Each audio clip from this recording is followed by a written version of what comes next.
La isla Robben, esta isla son más de 6 kilómetros cuadrados de tierra al extremo de África, del sur de África. Y durante siglos este sitio ha servido para alojar una prisión, un leprosario, un manicomio y una base naval. 4 cosas interesantes: la base naval, el manicomio, el leprosario, pero es la prisión la que hizo célebre a esta isla perdida en algún lugar del mundo. Lo que hizo significante a este sitio es que fue el hogar de uno de los prisioneros políticos más famosos de la historia, Nelson Mandela.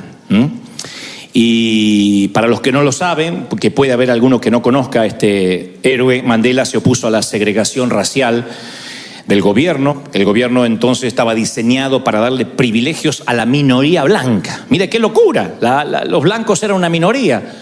Sin embargo, había una segregación racial y querían disminuir los derechos de la población, de la gente de color, de la gente negra.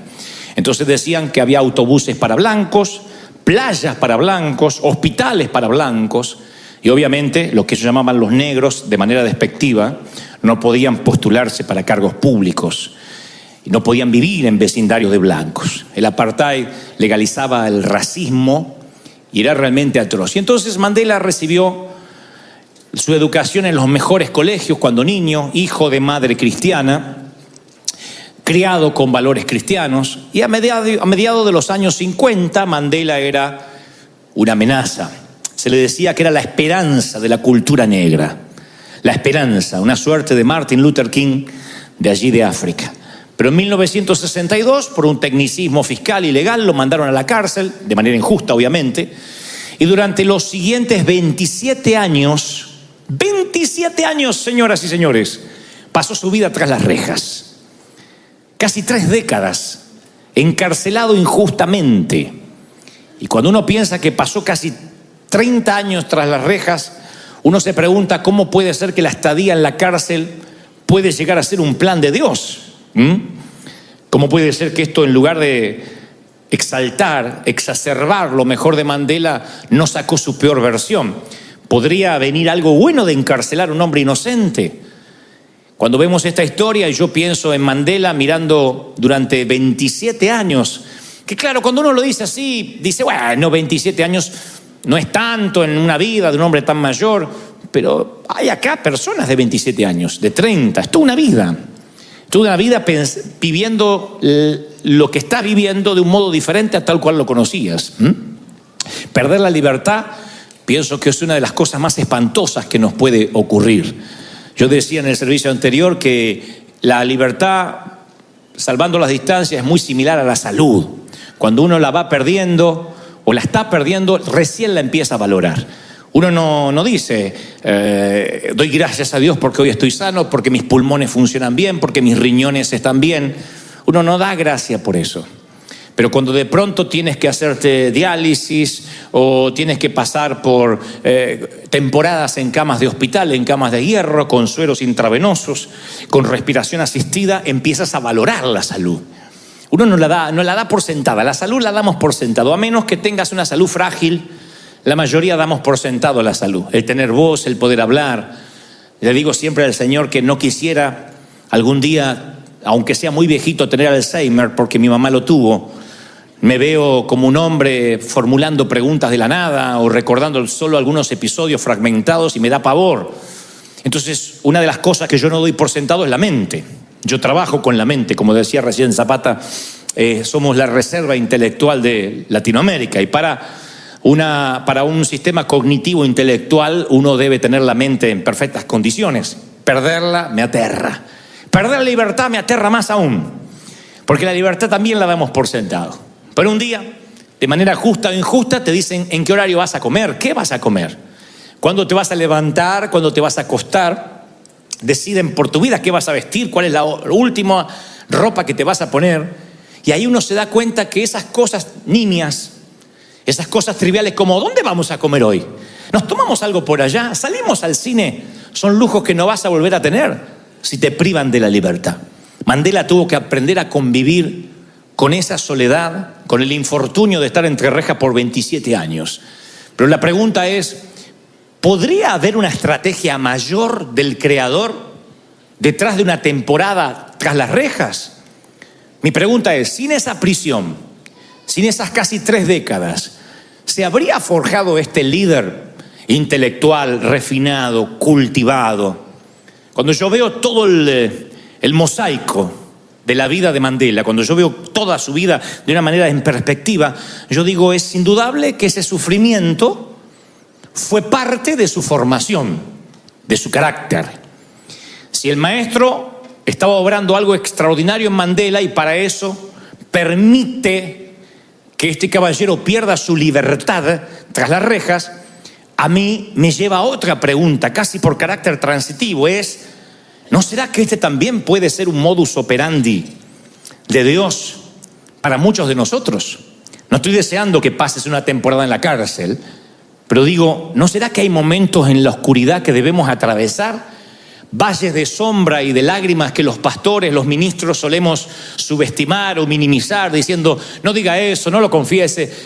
¿No será que parte de la formación de Dios en el carácter de cada uno de nosotros tenga que ver con situaciones que no son del todo gratas, no son del todo felices? Digo, porque si Mandela, después de esa temporada, sale de la cárcel y termina convirtiéndose en un presidente, en el primer mandatario de su país, es obvio que hubo un plan. Él mismo lo reconocerá. Dirá, si no fuera por la cárcel yo no me hubiese preparado, no habría estudiado, no había aprendido el arte de la negociación, el arte de capacitarme. Hubo una reingeniería mental en todo lo que él hizo a partir de estar confinado o privado de la libertad. Y yo tengo que mirar, me obligo a mirar mi vida y la tuya bajo el mismo lente, que a lo mejor estamos pasando temporadas, no necesariamente de cárcel, pero de oscuridad, momentos en que no son felices, no son para relatar en un testimonio, y quizás no tenga que ver con la mano necesaria satánica, porque eso es lo simplista que hacemos todos. El diablo está contigo, Dios te dejó, el diablo se ensañó. Y a veces, cuando uno ve historias como esta, no puede dejar de pensar que hay planes, hay estrategias que son más altas que las que nosotros creemos. Si pudiéramos tener una máquina que pueda ir al pasado y le preguntamos a Nelson Mandela, cuando recién lleva 10, 15 años en la cárcel, si cree que esto puede devenir en un propósito divino, te va a decir quizás no. Capaz que sí, pero quizás te diga, no, yo no veo el propósito de Dios, solo quiero mi libertad. Y cualquiera de nosotros, si pudiera ir al pasado y ver esos momentos tristes, esas temporadas de divorcio, de quiebra financiera, de tirar un puñado de tierra sobre un ataúd, de besar una frente fría en un funeral, quizás dice, no, a mí eso simplemente me traumó, me marcó, pero no terminó en bendición, porque uno no logra ver qué es lo que Dios está proponiendo. Y es que las semillas germinadas, por lo general, nunca entienden desde su punto de vista limitado el proceso al cual están siendo sometidas. Una semilla no sabe si fue plantada o fue enterrada. La semilla no puede entender en la planta o en el fruto en el cual se va a convertir. Entonces yo preguntaba hoy y reformulo, ¿y si todo lo que nos tocó pasar, y si todo lo que te tocó pasar, en lugar de ser la parte oscura, el peor capítulo de tu existencia, fuera parte de un propósito para cultivar ese hombre o esa mujer que eres hoy? Nosotros decimos, no, Dios me hizo nueva criatura, yo llegué al Señor y en las aguas del bautismo quedó el pasado, quedó el ex marido, flotó la suegra, quedó todo ahí. Y si Dios, a lo mejor todo ese proceso, si bien fuimos perdonados, en términos escriturales, todas las cosas son hechas nuevas, pero ¿y si todo ese proceso de pronto devino en lo que hoy somos? Porque uno lucha contra la soberanía de Dios porque no nos gusta dónde nos coloca su proceso. Dios empieza a procesarnos y entonces yo siempre digo, donde te encontró el Señor, no siempre está cerca donde va a plantarte. Él te suele trasplantar, no suele cambiar de lugar, de entorno, de cultura, de maneras de pensar, de paradigmas. Donde Dios te encontró no siempre es igual a donde Dios te va a plantar. Y en ese trasplante, en ese cambio, uno empieza a sufrir. Porque pensamos que estamos como marionetas al azar, como que estamos sin rumbo. Y sin embargo Dios nos está plantando. Y esta fusión cuesta tiempo. Este cambio cuesta tiempo porque uno se acostumbra a lo cómodo y a lo familiar. Y cuando empezamos a ver alrededor y no vemos un entorno reconocible, cuando Dios nos empieza a mudar, entonces uno empieza a sentirse la ansiedad de que dice, ¿por qué Dios me quitó de la zona cómoda, de la zona del confort? Decía en el servicio anterior que alguna vez leí de un libro del doctor David Cho que contaba la experiencia de las águilas, y dicho sea de paso, después lo vi en un documental, que las águilas, cuando hacen su nido, la mamá águila la hace con espinos, y encima luego coloca todo un colchoncito de barro, de paja, para que los pichones no sientan los espinos. Y uno, al ver la madre poner espinos y después el colchón encima, no entiende cuál es el propósito. Pero la mamá águila sabe que habrá un momento en que la comodidad de los pichones va a primar por encima del riesgo. Y entonces cuando los pichones ya tienen alas para volar, ella los empuja. Se ve en el documental que con el pico les dice, ustedes pueden volar, no son gallinas. Pero los pichones se parecen mucho a nuestros hijos. A los mamuts que dicen, yo me quiero casar pero tengo 42 recién y no sé si me van a mimar como mi mami que me hace la sopa. Entonces, reciban esta palabra del corazón: espino debajo del colchón, espino en los calzones, en algún momento sale liquidado. Entonces, bueno, pone espinos, la mamá. Y ustedes van a ver que los empuja, prueba 2 días de empujarlos. Y algunos no se quieren mover, algunos sí saltan al riesgo. Cuando la madre ve que la mayoría está acostumbrado al entorno, porque es maravilloso acostumbrarse al entorno, que te alimenten. Hay iglesias que son raquíticas así, donde la mamá viene o el papá viene, el apóstol viene y le pone el gusanito en la boca. Entonces lo único que hace en la iglesia todos los domingos es... y le pone el gusanito, dígale acá a su lado, repita esto, dígale al apóstol, voltea hacia atrás. Dice, por eso yo dije en el servicio anterior y vuelvo a repetir, si piensan que yo les voy a dar el gusanito, tu abuela, estás perdido conmigo. Vas a crecer, vas a madurar y vas a depender de Dios y vas a saber que Él es tu ayudador, tu cuidador y el que te hace crecer. Yo no le pongo gusanitos en la boca a nadie, porque tienes que aprender a comer solo. Bueno, la madre águila sabe esto y sabe que la zona del confort produce atrofia. Y lo que no se usa se atrofia. Si no vas al gimnasio, te atrofia los músculos. ¿Sabías eso? Si tomas mucha cerveza, se te atrofia la panza. Si no lees, te atrofia el cerebro. Yo conozco muchos universitarios necios, porque la última vez que leyeron un libro, estudiaron, fueron cuando se graduaron. Y dejaron de ser autodidacta. Y por más que dicen tengo un título y ostentan un título universitario, son gente que empiezan a ser sabios en su propia opinión, no se recicla, no tienen una reingeniería, no se reinventan, entonces van perdiendo hasta el léxico, la manera de hablar, porque no son autodidactas, porque lo que no usas, como el cerebro, también se atrofia. Si dejas de orar, se te atrofian las rodillas. Si reemplazas Netflix por la Biblia, se te atrofia la Biblia y se te atrofia la lectura espiritual, se te va atrofiando. Entonces, cuando alguien se atrofia, empieza a ser absolutamente dependiente de que otro lo ayude. Y eso puede ser peligroso. Dios necesita hacerte crecer. Cuando ves que algo se atrofia, necesitas que eso crezca. Los pichones de águila ven que se están pinchando y dicen, entre una muerte segura y una muerte probable, vamos a elegir la probable. Y se tiran más allá de los riscos, y van a ver en los documentales que pum, pum, pum, se pegan contra los sitios más altos, hasta que finalmente se dan cuenta que son águilas y pueden volar. Pero hay un par que mueren en los nidos, así que tal vez te estabas esperanzado que el mamú se vaya. Hay algunos que mueren en los nidos, ahí desparramados en tu cama, diciendo, no, estoy esperando la voluntad de Dios, y no se va a mover. Pero la mayoría sale cuando siente que está entre espinos. Yo pienso en esta metáfora y digo, sí, porque Dios nos traslada a veces a campos irreconocibles, donde allí es que nosotros vamos a empezar a conocer lo que es el crecimiento, lo que es desarrollarse. Yo he conocido personas, creo que en mi edad he conocido a personas de las más interesantes que ha habido en el mundo. Me he sentado con gente que ni en mis sueños más descabellados pensé que Dios me iba a dar la providencia divina de estar. Entonces, mirando la historia de lejos, puedes decir, bueno, Dios te privilegió, Dios tenía un plan, sí, claro que lo tenía. Pero la gente suele mirar nuestra tierra prometida y no valorar o no estimar el desierto. Y si me vas a buscar a mí cuando yo era un muchachito, mi papá me llevaba a los aeropuertos a ver cómo despegaban los aviones. Esa era la salida del sábado. Vamos a ver cómo, mira, uno grande, ¡ay, uno chiquito! Y de tanto en tanto decía, papá, ¿y yo podré volar en uno de esos? ¡Está loco! Porque eran así alentadores los papás de antes. ¡Está loco! ¿Sabes lo que sale? Viajar ahí. Aparte, ¿a dónde vas a ir? Porque nosotros pensábamos que no había más mundo aparte de Argentina. Sabíamos de México, algo por el Chapulín, pero hasta por ahí nomás. Pero no sabíamos que había otro mundo. Y me acuerdo de esos tiempos donde yo estaba convencido de que mi vida iba a quedar así. Y si también usas la misma máquina del tiempo para ir a ver a Mandela cuando joven, o en la cárcel, para irme a verme a mí cuando niño, te hubiese dicho, no, estoy con zapatos despegados, heredando los pantalones de mis hermanos. ¿Cómo voy a pensar que Dios puede tener un plan? Yo hubiese estado convencido que yo no estaba plantado, que yo estaba enterrado.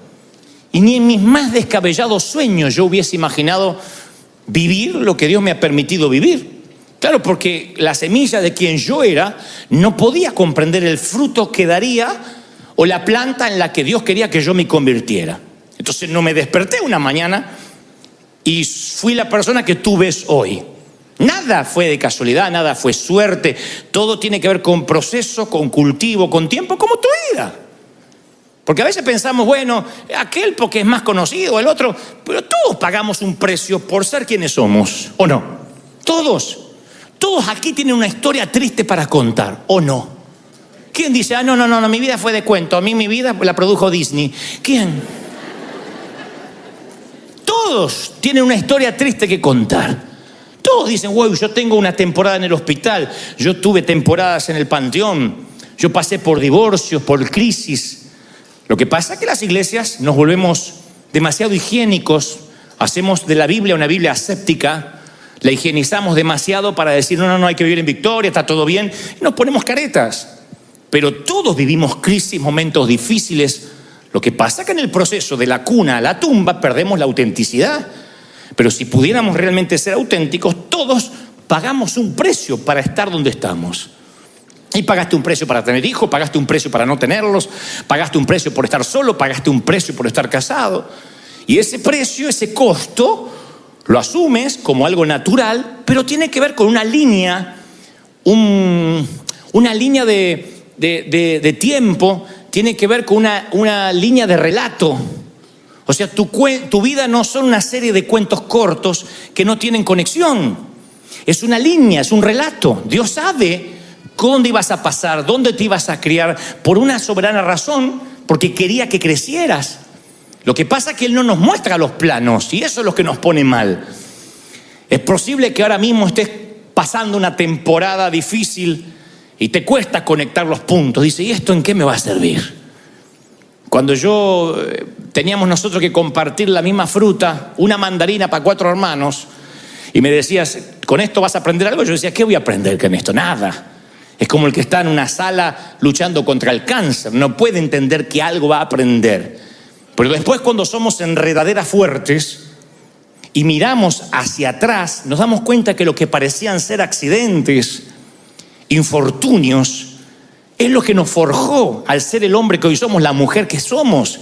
Es como que Dios sentaba bases y después volcó el concreto para empezar la construcción. Pero uno no se daba cuenta. Uno maldice donde nace, el entorno, pero es porque el maestro no nos permite ver los planos. Él dice, tú confía que yo trabajo. Nunca pensé yo que Dios iba a trabajar conmigo, que estaba trabajando conmigo. De verdad. Cuando yo voy a cualquier país le digo, ustedes no se comparen conmigo. Nunca van a ser como yo, porque ustedes son más aventajados que yo. Van a la universidad. Pregunto siempre, ¿quiénes aquí tienen estudios terciarios? Y la mayoría. Digo, yo no terminé la escuela secundaria. Entonces no me digas que te vas a comparar conmigo porque yo tuve más desventajas. ¿Quién de aquí tiene síndrome de Asperger? Y la mayoría no. Bueno, entonces no te compares conmigo. Porque cuando uno está luchando con síndromes, con problemas, con traumas, tiene que abrirse paso y pagar un precio mayor. Lo que pasa es que yo no sabía que yo era una semilla y Dios estaba trabajando. Yo pensé que Dios me había abandonado. Desde aquel niño que la maestra, porque las maestras de antes eran tan sutiles, Desde aquel niño que la maestra me dijo en 4º grado, pero Goebbels, usted es tarado, que no puede dar una lección oral, y que yo me oriné frente a todos. Desde aquel niño, y en ese entonces no era que ibas a tu casa y decías, la maestra me llamó tarado, y la mamá quería incendiar el colegio. Eran tiempos que la mamá apoyaba a la maestra. La maestra me pegó, algo habrá hecho. Fin de la charla. Y yo me acuerdo que de aquel niño que dijeron tarado frente a todos, a este hombre que a veces voy a un país y hay un presidente que me quiere ver, y Dios sabe que no estoy contando esto con petulancia, Dios sabe el corazón con lo que lo cuento. Yo digo, esto tiene que ser un error. Y Dios me muestra que no, que hubo un proceso en el medio, que hubo un trato para mi carácter, para pararme, para enfrentar la vida. Un líder, alguien con carácter, no nace de la noche a la mañana. Cuesta 30 años un éxito de la noche a la mañana. Las 10.000 horas de vuelos se adquieren ¿cómo? Volando. Nadie puede ser un piloto con 10.000 horas de vuelo sin haber volado. Entonces ese desierto nos va capacitando, como a nosotros como iglesia. Cuando éramos un grupo de dependientes de los anglos, no hubiésemos nunca haber podido comprar este lugar. Pero Dios nos metió en un proceso, que afortunadamente no fueron 40 años, pero un proceso de desierto. Moisés saca toda la muchachada de Israel, de Egipto. Esos muchachos eran esclavos. Si uno va a ver las leyes de salubridad que Dios les dio, hasta le dio leyes de higiene, de cómo tenían que bañarse, cómo tenían que higienizarse las mujeres, porque eran animalitos, eran esclavos, sin dignidad, sin futuro. ¿Cómo Dios iba a hacerles conquistar la tierra prometida tan rápido en 3 meses, que dice que lo que se presume en meses hubiesen llegado a Canaán? Pero lo estuvo dando vueltas por el desierto en un proceso que si tú fueras a preguntarle, ¿van a alguna parte? Te diría, no, yo ya vi ese médano 10 veces. Para mí que Moisés no está en su juicio cabal. Pero cómo Dios transforma esclavos en soldados sin pasarlos por el crisol. Los transforma de la misma manera que transforma Mandela, 27 años en la prisión en la isla Robben, para que sea ese hombre que después el mundo conoció. Lo que pasa es que cuando uno está en el proceso no sabe que está haciendo historia. Yo siempre digo que la vida es un trayecto de 3 días. El día de la cruz, el día que uno está en la tumba, muerto, y el día de la resurrección. El día 1 uno lo reconoce, el día 3 también. El día 2 uno nunca sabe que lo está viviendo. Cuando estás muerto y te cierran la piedra, uno no se da cuenta que es parte de un relato. Uno dice, ya está, me morí, se terminó. Me divorcié, me separé, me dejaron. Vino la suegra a vivir conmigo. Uno dice, es mi muerte para siempre. Uno no sabe que está en un relato. Pero Dios dice, confía que yo estoy trabajando. Y hay momentos que Dios ve que nos empezamos a atrofiar. Los creyentes nos atrofiamos. Los ministros nos atrofiamos. Empezamos a repetirnos a nosotros mismos. Dejamos de crecer. Y cuando uno deja de crecer, Dios tiene que enviar nutrientes para que crezcamos. Él sabe que a través de la muerte viene la vida, entonces el labrador tiene que mandar fertilizante. Por eso yo le puse a este mensaje un título para que no te lo olvides. Es un título teológico para que sepan cómo se ponen títulos intelectuales. Estiércol para crecer.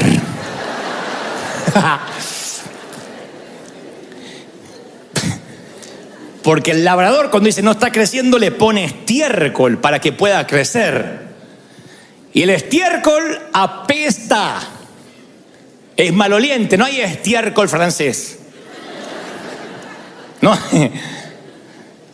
Pero ese estiércol es porque cuando hay comodidad y hay ciclos de estancamiento, él interrumpe nuestra conveniencia, nuestra comodidad, y dice, hay algo que se está atrofiando y necesita crecer. Tengo base bíblica. En la parábola sobre la higuera, que no daba fruto por 3 años, dice la Biblia que el dueño de la viña buscó fruto durante 3 largos años y nunca había fruto. Y al no encontrar ningún fruto, le ordena a su jardinero, a su labrador, dice, mira, cortame este árbol que no sirve. Y noten esto, porque esto está en las Escrituras, tiene un significado, no es una mera anécdota o una metáfora, simplemente por ponerla. El labrador dice, Señor, déjela todavía este año. 3 años la habían esperado. Déjela este año hasta que yo cabe alrededor de ella. Y ahí se nos escapa el detalle. Y la abone. ¿Saben lo que es el abono?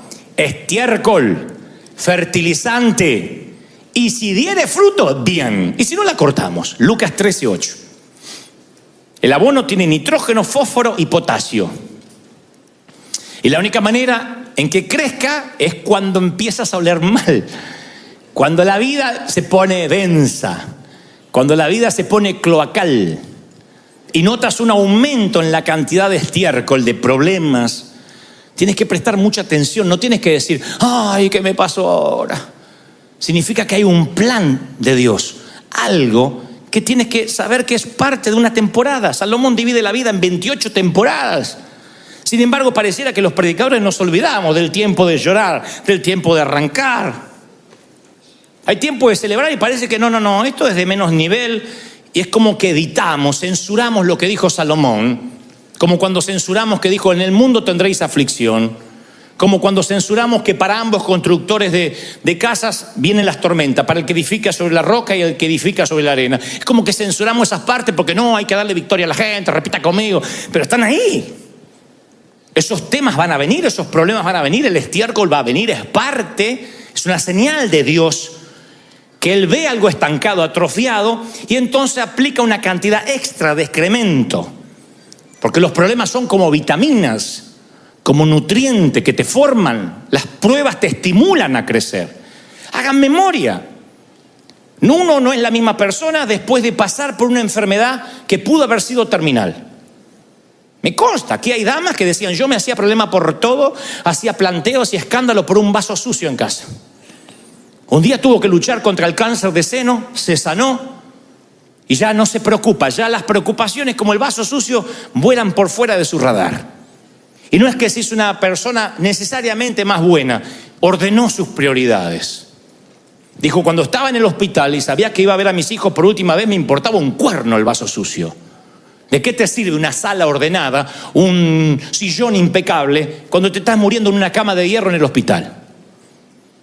Se ordenan las prioridades cuando de pronto el excremento te hace valorar lo que antes no valorabas.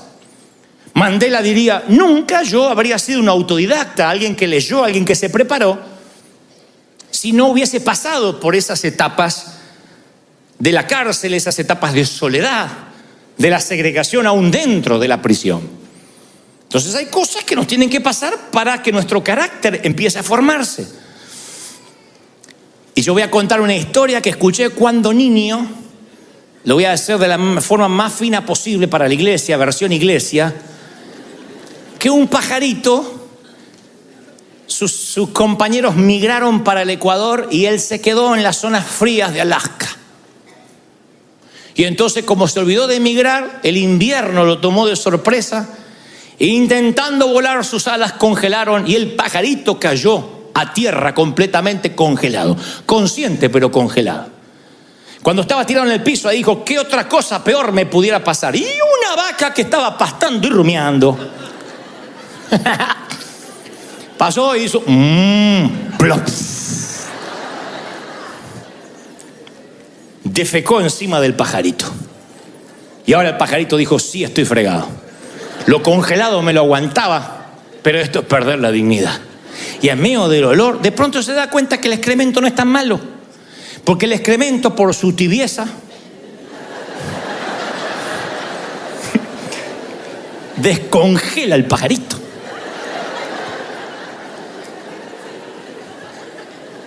El hielo se derrite, prueben.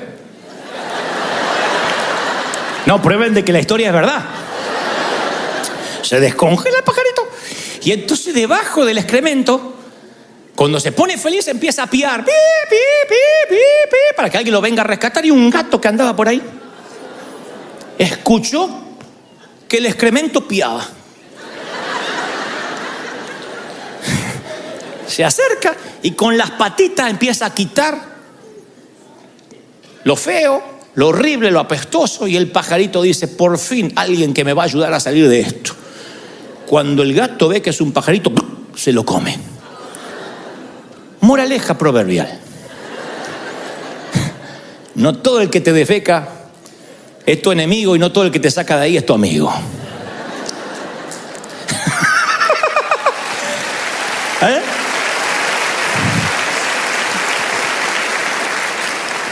Entonces, hay momentos que nosotros nos quejamos por algo que se atrofió, por algo que se nos congeló. ¿Qué hace Dios? Abono. ¡Pluf! Pasa la vaca de la vida y cae sobre ti. Y si te empiezas a quejar o a piar, lo más probable es que salgas de ahí antes de tiempo y corra riesgo tu vida, literalmente. Porque uno tiene que pasar por el proceso del abono, del fertilizante. Es una señal de que hay áreas que deben ser tratadas. Ahora, yo sé que preguntas, y vamos, ¿cómo puede ser de Dios que yo todavía esté enfermo? Es injusto. ¿Cómo puede haber sabiduría en que yo siga con el cáncer propagado en el cuerpo? Otros dicen, vivo pagando el mínimo de la tarjeta todos los meses, me están comiendo los intereses y me dices que hay un propósito divino. ¿Estás diciéndome que perdiera mi trabajo con todo lo que hice yo por esa compañía? ¿Puede que Dios esté manejando los hilos detrás? ¿No es más lineal, más fácil decir, lo malo Satanás, lo lindo de Dios? Me enfermé, Satanás. Y aunque escrituralmente Dios no es el dueño de la enfermedad, ni te la envía, podemos ir a cientos de ejemplos donde Dios levanta el vallado, como en la vida de Job, donde va a comenzar un proceso porque Dios lo determinó. Tú dices, me estás diciendo que aquella relación que yo tanto anhelaba o quería se terminó o no pudo ser, ¿también tiene que ver con Dios? Sí. ¿Por qué Dios lo permite? Bueno, si tuviste pensamientos como estos, no estás solo. Muchas veces yo estuve en ese laberinto mental de decir, lo que me está ocurriendo no puede ser orquestado, mínimamente permitido por Dios. Hasta que me di cuenta de que algo estaba creciendo en mi vida, que algo estaba Dios procesando en mi vida. Los primeros 7 años de mi vida, mamá no me pudo alzar, porque ella, desde que yo nací, junto con su gestación, estaba el cáncer, que durante mucho tiempo, durante casi los 9 meses, ella, por lo menos 7 de los 9 meses, tuvo tentada a abortarme, porque era lo que los médicos recomendaban. Y tuvo una corazonada de que me tenía que tener, como sea. Así que los primeros 7 años yo los viví en soledad, primero en la cuna. Papá tampoco era cariñoso porque vivía borracho. Y yo digo, no estoy haciendo una apología a la soledad, al desdén, pero digo, ¿y si yo hubiese sido un nene bien? Si yo hubiese sido esos nenes que dicen, ¡ma, quiero iPad! ¡Ah, no anda el Wi-Fi! ¡Ay, mamá! ¡Ay, toma, hijo, Wi-Fi, no te traume!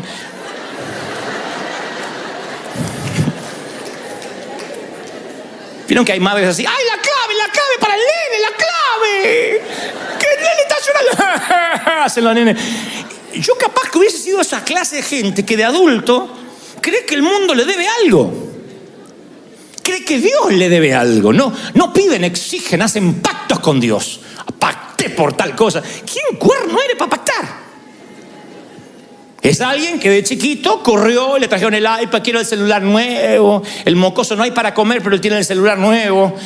Que acá no pasa esto, afortunadamente todos esos padres vienen en el primer servicio. Pero imagínate. Yo digo siempre, tal vez yo no fuera el hombre que soy. No digo que soy un hombre excepcional, pero yo me acostumbré a viajar liviano, a no ser desagradecido. El por favor y el gracias forman parte de mi estilo de vida.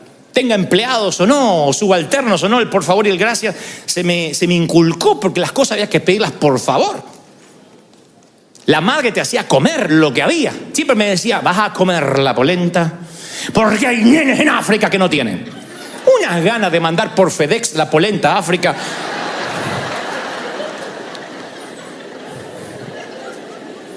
¿Sus madres eran así? ¿Eran escatológicas para contestar? ¿Qué hay para comer? ¡Caca! ¿Eran así?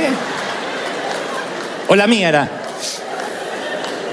Mira, que caca de perro, vas a comer caca de perro. No, pregunté, pero esto no es un restaurante para que voy a comer, vas a comer lo que yo haga. Se terminó. Ahora hay madres que le preparan los ravioles con la salsa que a él le gusta. Hay 3 ollas, una para el papá, una para el nene y otra la nena que no come el gluten free. ¿Estás loco o no? Y las madres sabían esto del excremento, porque decía, caca vas a comer, porque así uno crecía. Y no es que te daban excremento, pero es la manera de decir, no preguntes más. Vas a comer lo que hay para comer. Punto, se acabó. Y creo que muchos de esta generación, que valoramos, que respetamos, y tenemos muchos defectos, por supuesto, estoy hablando de aquellas cualidades que son inherentes a nosotros, son por esas, trazando una línea de puntos hacia el pasado, por esos momentos difíciles, que Dios sabía a quiénes íbamos a llegar, de qué manera. Él estaba brotando una nueva vida. Entonces, todo aquello que pasó no era una profecía de destrucción, de que las cosas iban a ir mal. Él nos mete en un ambiente controlado, en una suerte de invernadero, vivero. El Padre te trasplanta, invierte tiempo y nunca va a dar la vuelta y abandonarte. Lo que intento decir es que si estás pasando una temporada difícil, es que Él ya te puso en un ambiente controlado, donde hay lluvia, donde hay calor, tierra homogénea, húmeda, que es lo que te va a hacer crecer, pero uno en el momento no lo puede ver. Lo que sí te puedo decir de parte del Señor, que ese campo que estás ahora plantado no es tu cementerio, no estás enterrado, estás plantado, mi querido. Dios está haciendo que crezcas, Dios está usando ese terreno para cultivarte, ¿o no? Y esa es la manera que nosotros nos vamos desarrollando, vamos creciendo, nos vamos haciendo fuerte. ¿Qué es una semilla si no es plantada? Nada, es semilla. Colocas una semilla en un cofre y en 10 años, ¿qué tiene? Semilla. Ahí es cuando uno entiende lo que Jesús dijo. Les aseguro que si el grano de tierra no cae en tierra y muere, el grano de trigo no cae en tierra y muere, se queda solo. Pero si muere, produce mucho fruto. Ahí uno empieza a cambiar la mentalidad y dice, yo no tengo que huir de todo lo que me pasó. No huyas. Yo sé que el Evangelio nos ha dicho, deja el pasado atrás. Bueno, en términos de resentimiento, de dolor está bien. Pero tu background es tu background, tu vida es tu vida. Este hombre, esta mujer que eres, fue aquel niño de carencias, de hogares, de falta de cariño, de falta de abrazo. Por alguna razón Dios te mantuvo en un ambiente controlado para que seas esta persona. Y no estoy redimiendo tu dolor, no estoy diciendo, bueno, no importa el dolor, o en su defecto minimizándolo. Yo sé que hay mujeres aquí que fueron abusadas cuando niñas y no hay manera de vestir eso con un cuento. Porque cuando te roban lo más preciado que tienes, que es la inocencia, te cambian la vida tal como la conocías. Así que no te estoy diciendo agradece que fuiste abusada, porque sería una falacia, una locura de mi parte. Lo que digo es que aún así había un ambiente controlado. Pero ¿por qué Dios lo permitió? No puedo decir por qué permitió Dios 27 años de cárcel de Mandela. Porque hay cosas que pasan. Yo sé que hay nutrientes que tienen que ver con nuestra formación. Y todo sirve. Todo. Dios es un Dios que recicla. Dios es un Dios que no tira nada. Dios es un Dios que dice, yo voy a usar aún las malas experiencias del pasado para que en tu presente seas canal de bendición, para que sepas cómo ayudar, cómo bendecir. ¿O no? Para que entiendas. Mira si no pudiéramos nosotros entender la pobreza, no ayudaríamos. Entender lo que es el hambre, uno ayuda. Pero no sé si uno puede entender el hambre si nació en el Palacio de Buckingham. No sé si yo hubiese nacido en Beverly Hills y entendería la necesidad y hablaría como hablo. Yo siempre decía, porque estuve muchos años sentado del otro lado del mostrador, en términos metafóricos. Y yo siempre decía, ¿por qué los predicadores en algún momento predican para otros predicadores? Que se llenan de léxico, que en este momento vamos a empoderar el conos, el kairos y el cronos se va a empoderar y el rema ahí viene sobre el logos, recibe. La gente dice, recibo, ni tiene que cuerno lo que está recibiendo, pues recibe. Yo digo, yo no me tengo que olvidar que la gente tiene vidas reales. A nosotros, Dios nos llama a trabajar para Él y uno se empieza a olvidar que la gente tiene vidas reales. Con deudas, con cuentas, con parientes, con comadre, con renta, con acreedores. Entonces esa vida real es el proceso real de Dios. Es la gente viviendo vidas reales. Son los ingredientes. Entonces no somos unas marionetas en manos del azar. Nuestra vida es una historia elaborada de principio a fin. No es una correlación de cuentos cortos sin conexión. Bueno, el tiempo que me divorcié, el tiempo que me volví a casar, el tiempo que me despidieron. No. Toda la vida es lineal, tiene un sentido. Los colapsos nerviosos, los malos jefes, las separaciones matrimoniales, las oportunidades perdidas, las sociedades equívocas, las movidas que no tenías que haber hecho. Son ingredientes que juntos hacen una comida digna para poner en la mesa. Esta comida. Pero los ingredientes en sí mismos no todos son ricos. Hay ingredientes que, mientras que preparo la comida, me como una aceituna. Pero ¿quién dice, sírveme un plato de pimienta? ¿Quién? Por muy mexicano macho que sea. ¿Quién dice, hoy me voy a comer un plato de orégano? Nadie. Porque son ingredientes. Y el ingrediente en sí mismo uno no le encuentra sentido. ¿Cómo le vas a encontrar sentido a la temporada de la diálisis? Del diálisis o de la quimioterapia, de la metástasis que avanza. ¿Cómo le va a encontrar un sentido a eso? Y yo no estoy magnificando o glorificando la enfermedad. Lo que trato de decir es que yo estoy seguro que son ingredientes para enseñarte algo, para que ayudes, para que bendigas, para que entiendas. Hay un propósito en tu tropiezo. Hasta en tu tropiezo hay un propósito. Porque algunos viven maldiciendo a la ex, diciendo, ¿para qué me metí con esa loca? Si yo podía volver al tiempo atrás, es la loca esa, ni la escuchaba, o ese desgraciado. Pero en ese tropiezo que hoy alberga un remordimiento en nuestro corazón, Dios dice, no, yo lo voy a redimir. Tiene que ver con parte de tu vida. Tú no serías, a lo mejor en este matrimonio que estás ahora, no valorarías el amor como lo valore, los detalles, si no hubieses pasado por allá. Amén, dijo una, ¿viste? Dios bendiga a ese marido feliz que les lleva la comida, la cama y todo seguramente. Son cosas que uno empieza a valorar a partir de malos incidentes, de malas situaciones que uno dice, aprendí. Uno dice, me equivoqué porque yo metí a este en un círculo íntimo cuando debió estar en el círculo de afuera. Porque yo mismo di demasiada confianza. Porque confié, porque no probé el carácter, como dice Pablo, que primero sean sometidos a prueba. Yo tenía que haber visto cómo ese caballero reaccionaba cuando el hotel está cubierto y no tiene dónde dormir. Yo tenía que haberlo visto cuando la maleta se retrasa, a ver cómo reacciona. Yo tenía que haberlo visto reaccionar ante situaciones cotidianas y ahí haber probado su carácter para después no entregarle una responsabilidad más grande y darme cuenta que tenía un carácter putrefacto. Pero uno no prueba. Entonces, ¿qué uno dice? Aprendí, no me pasa más. Habrá alguien acá que dice, esto no me pasa más. Y bueno, y ese es el excremento, ese es el estiércol. Cuando estás un tiempo, yo estoy seguro que si el pajarito de la historia sobrevivió, dice, no levanto el pico más. Uno aprende. Dios no te lleva a esas situaciones para dejarte en un callejón sin salida. Yo he aprendido a valorar las relaciones fallidas, las oportunidades perdidas, el dinero desperdiciado, las decisiones imprudentes.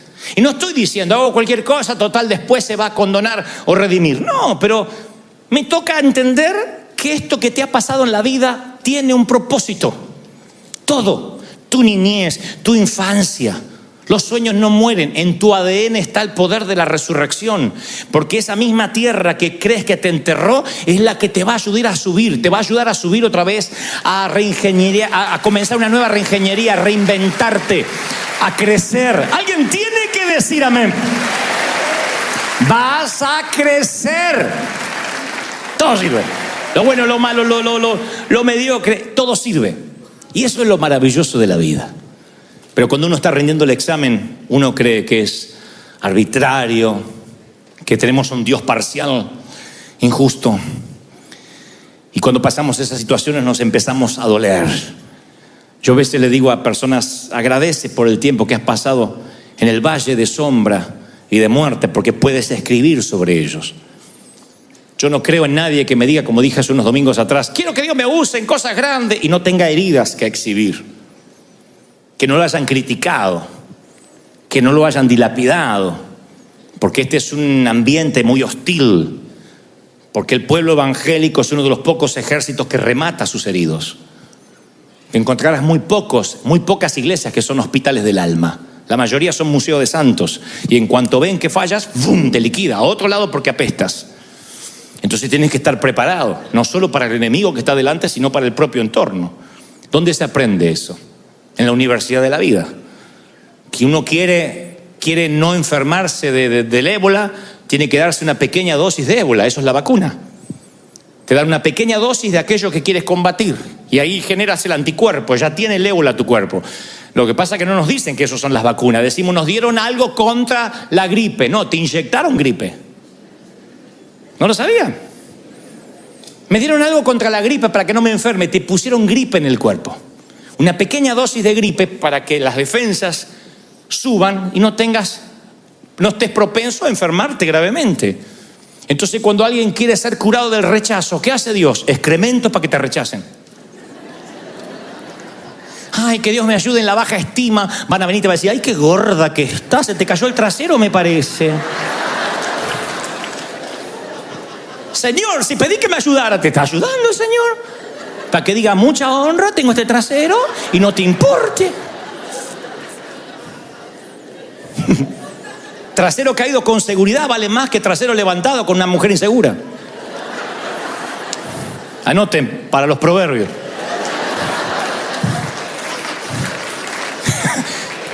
Fue rápido, alguno no entendió. ¿Qué dijo? No importa. Para ti no es la revelación. Si estás preguntando, no es para ti la revelación. No están preparados para esta revelación profunda. Pero cuando dice, Señor, dame paciencia, ¿qué hace Dios? Han pedido paciencia a Dios, Señor, hazme paciente. Vienen tus sobrinos a casa. Hazme paciente, ayúdame, Señor, porque quiero ser paciente y que mi carácter... Y viene la suegra, buena. Dios lo manda, no Satanás, y lo que pediste. Dosis de ébola. Dosis de lo que quieres combatir. Eso es excremento. Ahono, te hace crecer, te fortalece, hace que seas fuerte. Y Dios se lo toma tan en serio. Yo me tengo que cuidar mucho lo que predico, porque Dios parece que puso un ángel asignado y que le dijo, vos escuchás lo que dice y de todo lo que dice que lo viva. Entonces, termino una conferencia y se me da por hablar que la paciencia, porque Dios nos hace paciente. Y si tú eres paciente, porque la vida pasa una sola vez, valora los detallitos, no estés apurado. Hay un ángel que dice, bueno, listo, mañana operación hispano en migraciones. Y el otro día voy con la maleta y me tocan esos que estresarían a un monje tibetano marihuanero. ¡Ay!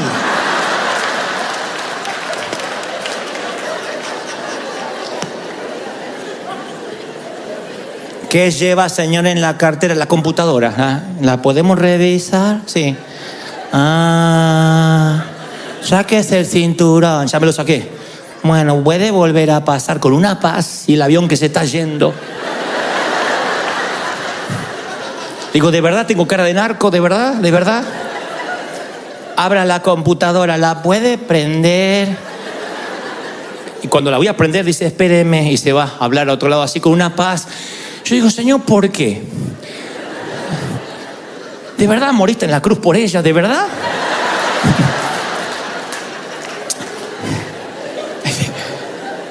Y después Dios me dice, pediste paciencia, estiércol para que crezca.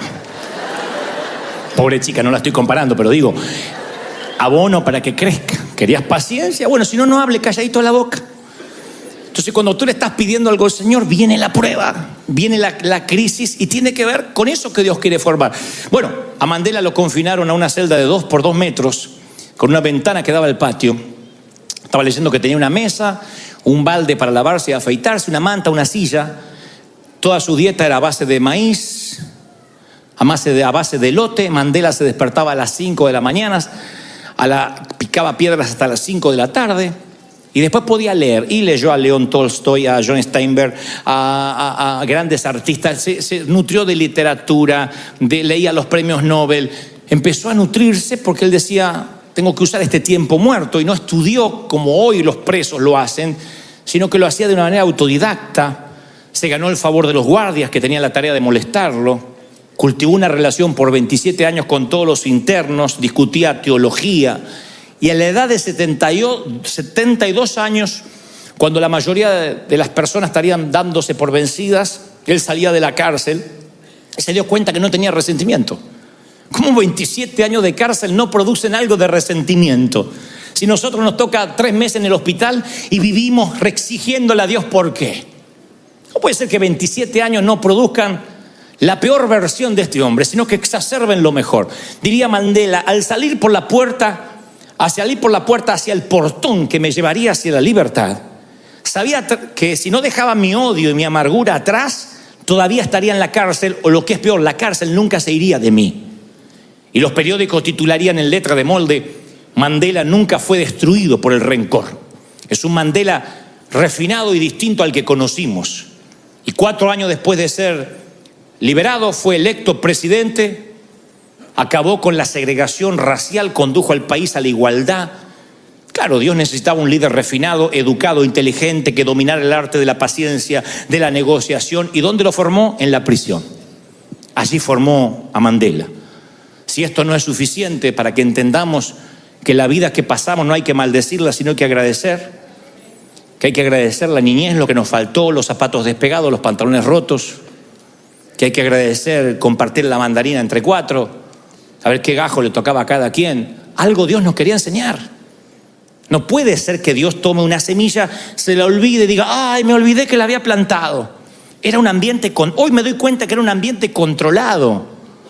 La enfermedad de mamá, la borrachera de papá, era un ambiente controlado. Las críticas que he tenido, el bullying de las maestras, era un ambiente controlado por Dios.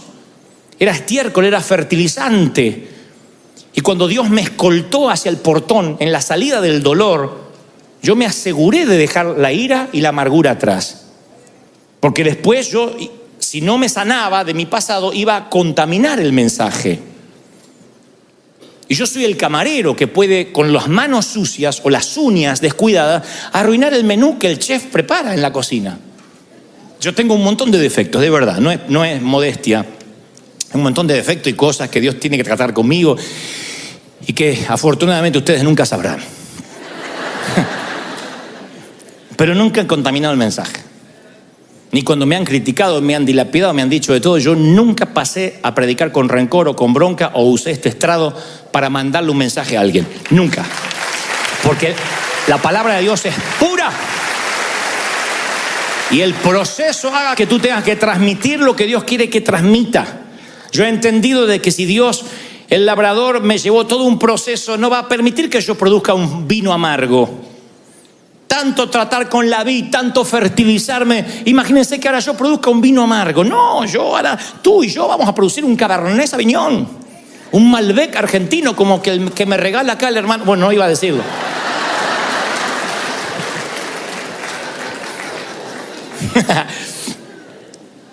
Y ese vino es producido por el labrador, por la siembra, por la cosecha, por el abono, por los surcos que se abren. Mi querido, yo no estoy diciendo que te vayas hoy pensando: bueno, entonces redimo mi dolor. No, pero yo quiero que cierres la etapa del dolor con agradecimiento. Eso es lo que quiero que hagas hoy. Que bendigas el tiempo del divorcio. Yo sé que fueron momentos amargos de la corte y que cualquier pastor te dirá: deje eso atrás, ya está. Pero si no le pusiste un moño y lo cerraste, eso te va a seguir toda la vida. Y va a afectar tu pareja. Y va a afectar a tus hijos. Los vas a contaminar, los vas a pervertir. Recuerden que pervertir a los hijos es desviar del uso natural. Y pervertirlos es ensuciarlos. Que tu padre que me abandonó, que tu padre es un sinvergüenza, que andaba con las mujeres. Por hacer eso es porque no cerraste una etapa. Dios te permitió eso por alguna razón. Dios permitió el cementerio, Dios permitió la enfermedad. Hay razones. Yo estuve un día detenido, no 27 años, un día, injustamente. Fue las peores 24 horas de mi vida. Pero yo digo, si yo no hubiese estado detenido ese día, yo todavía sería un gerente de ventas. Un simple gerente de ventas ganando una fortuna. Sería tan pobre que lo único que tendría es dinero. Y Dios dijo: no, a este tipo lo tengo que procesar. ¡Pac! Y me procesó. Era la manera en que yo tenía que entender que Él quería ponerme abono. Y ese abono olió espantoso. Un día me quise escapar del Señor. De adolescente me escapé y dije: no me encuentran más. Me fui a vivir, le dije a mi papá: ni te voy a decir dónde estoy para que si te vienen a preguntar no sepas. Y me escapé. Tenía un departamentito chiquitito y de pronto me estoy bañando así, me resbalo en la bañera, ¡pac! Me pego en la columna contra la bañera. Era el dolor y yo supe que me había quebrado. Porque el dolor se me puso blanco todo, se me puso blanco, perdí. Y entonces, así como estaba, que no me pude ni envolver en la toalla, quiten la imagen mental ahora, pero tampoco había mucho para ver, pero bueno. Salí arrastrado hasta el balcón y grité, y me desmayé. Lo siguiente, estaba en una ambulancia. Y cuando estaba ahí en el hospital, lejos de mi familia, lejos de todo, yo supe que Dios me estaba enviando estiércol para que creciera. Si no, yo iba a ser el típico tipo que escapa de todo, que huye. Y Dios quería ser un hombre de mí que enfrente. Y entonces Dios me dijo, vas a tener que aprender. Al que ama, disciplina. Cerco de espinos, Gomer. Dios te empieza a cerrar. La historia de Oseas y Gomer es que Dios lleva a la mujer que vuelve a sus antiguos amantes, la cerca para que regrese otra vez a su esposo. Dios va a usar los métodos que tenga que utilizar para que tú regreses a casa, a sus brazos, para que vuelvas a creer. Entonces yo no quiero que maldigas más tu pasado, que agradezcas. Naciste en Guatemala, en El Salvador, en Colombia, en Dominicana, en una zona de cordones de emergencia. Agradece, por eso eres esa clase de persona. Por eso valoras, por eso no tiras comida. Por eso no eres el típico nene de mamá que quiere que le lleven el gusanito en la boca. Porque te criaste, te forjaste a lo hombre, a lo macho, como una mujer, como una dama. ¿Estás conmigo, sí o no? Vamos, celebra al Rey de Reyes, si lo crees. ¡Aleluya!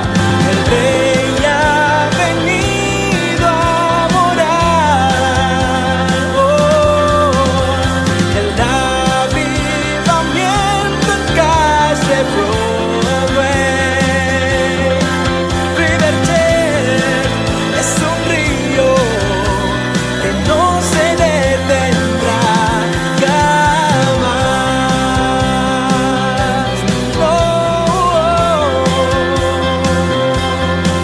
Riverchurch es un río que no se detendrá jamás.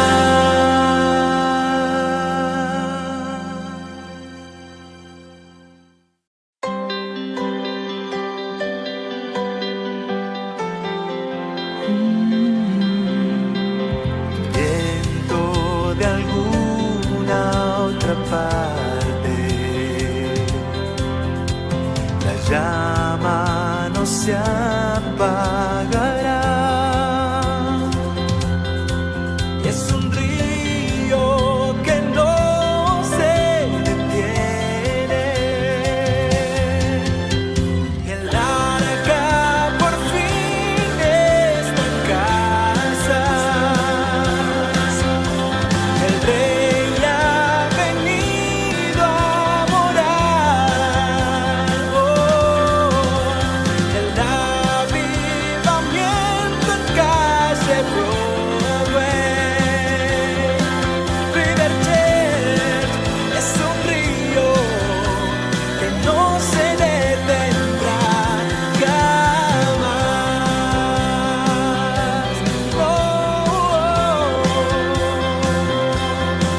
Riverchurch es un río que no se detendrá jamás.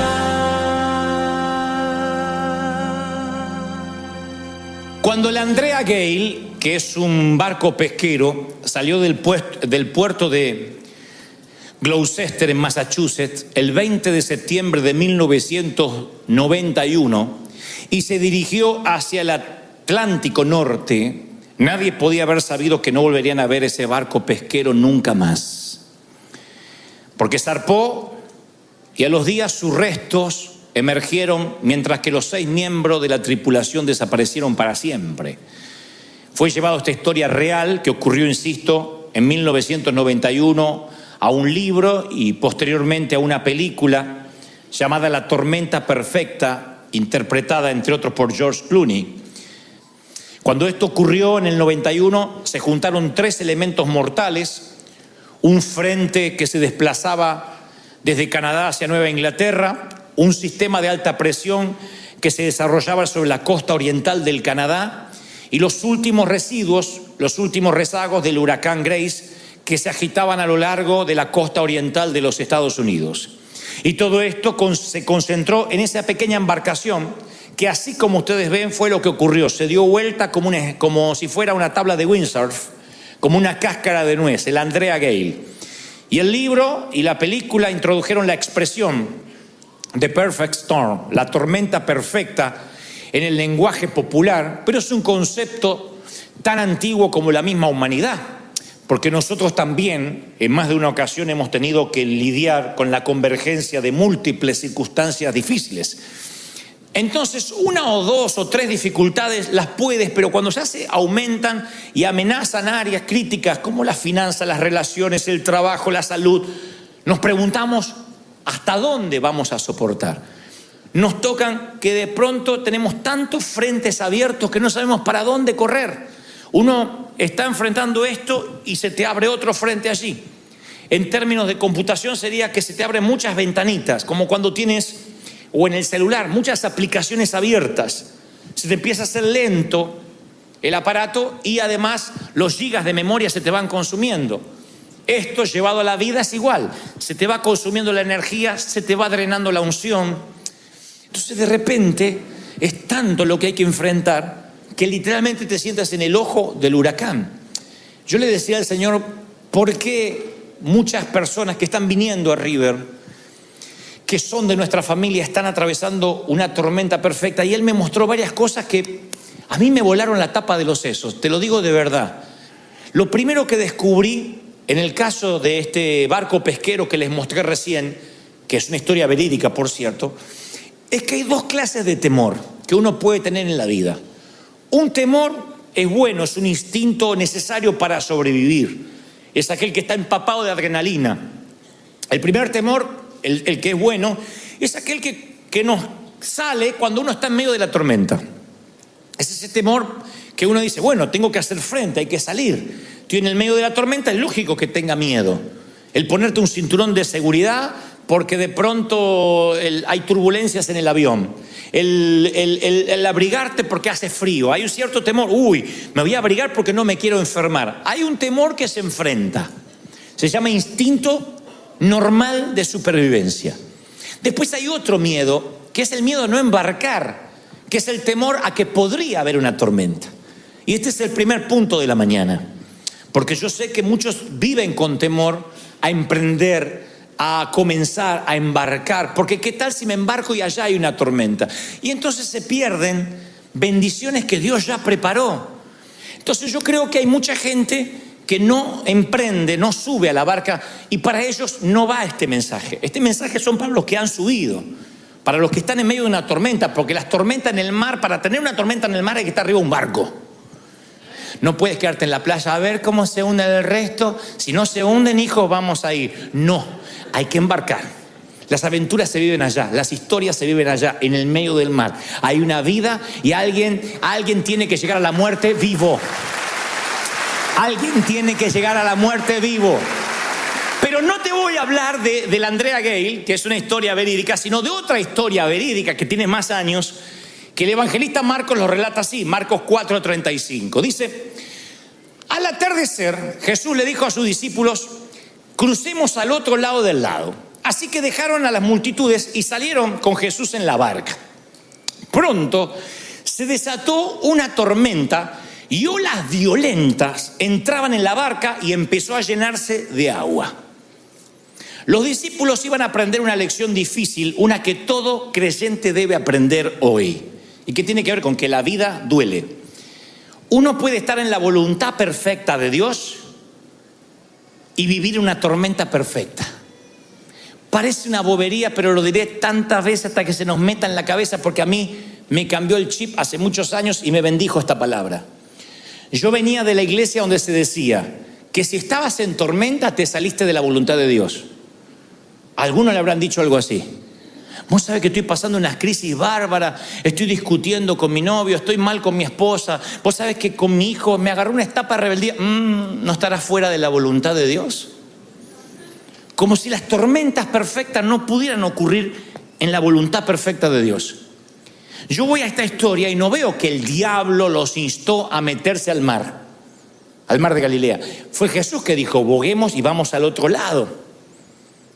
Entonces, si Jesús dice, vamos al otro lado, es que la voluntad de Jesús, la voluntad de Dios, es estar en el mar. Y ahora en el mar hay una tormenta.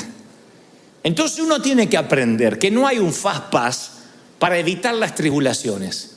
Que toda la gente hace fila en el cartel que dice tribulación y tú pasas, soy convertido, y vas adelante. Vas a pasar por las mismas tribulaciones. Vas a pasar por las mismas crisis, vas a pasar por los mismos dolores. Vas a tener otra esperanza, otra fe. Pero las tribulaciones no se evitan. Digan que aprendí este principio hace muchos años. Que salí de ese evangelio light de que no voy a tener nunca tribulaciones si hago la voluntad de Dios. ¿Cómo que no? Si no, los matrimonios nunca discutirían, los hijos serían todos Heidi, drogadas, así, ay sí, papá, todos.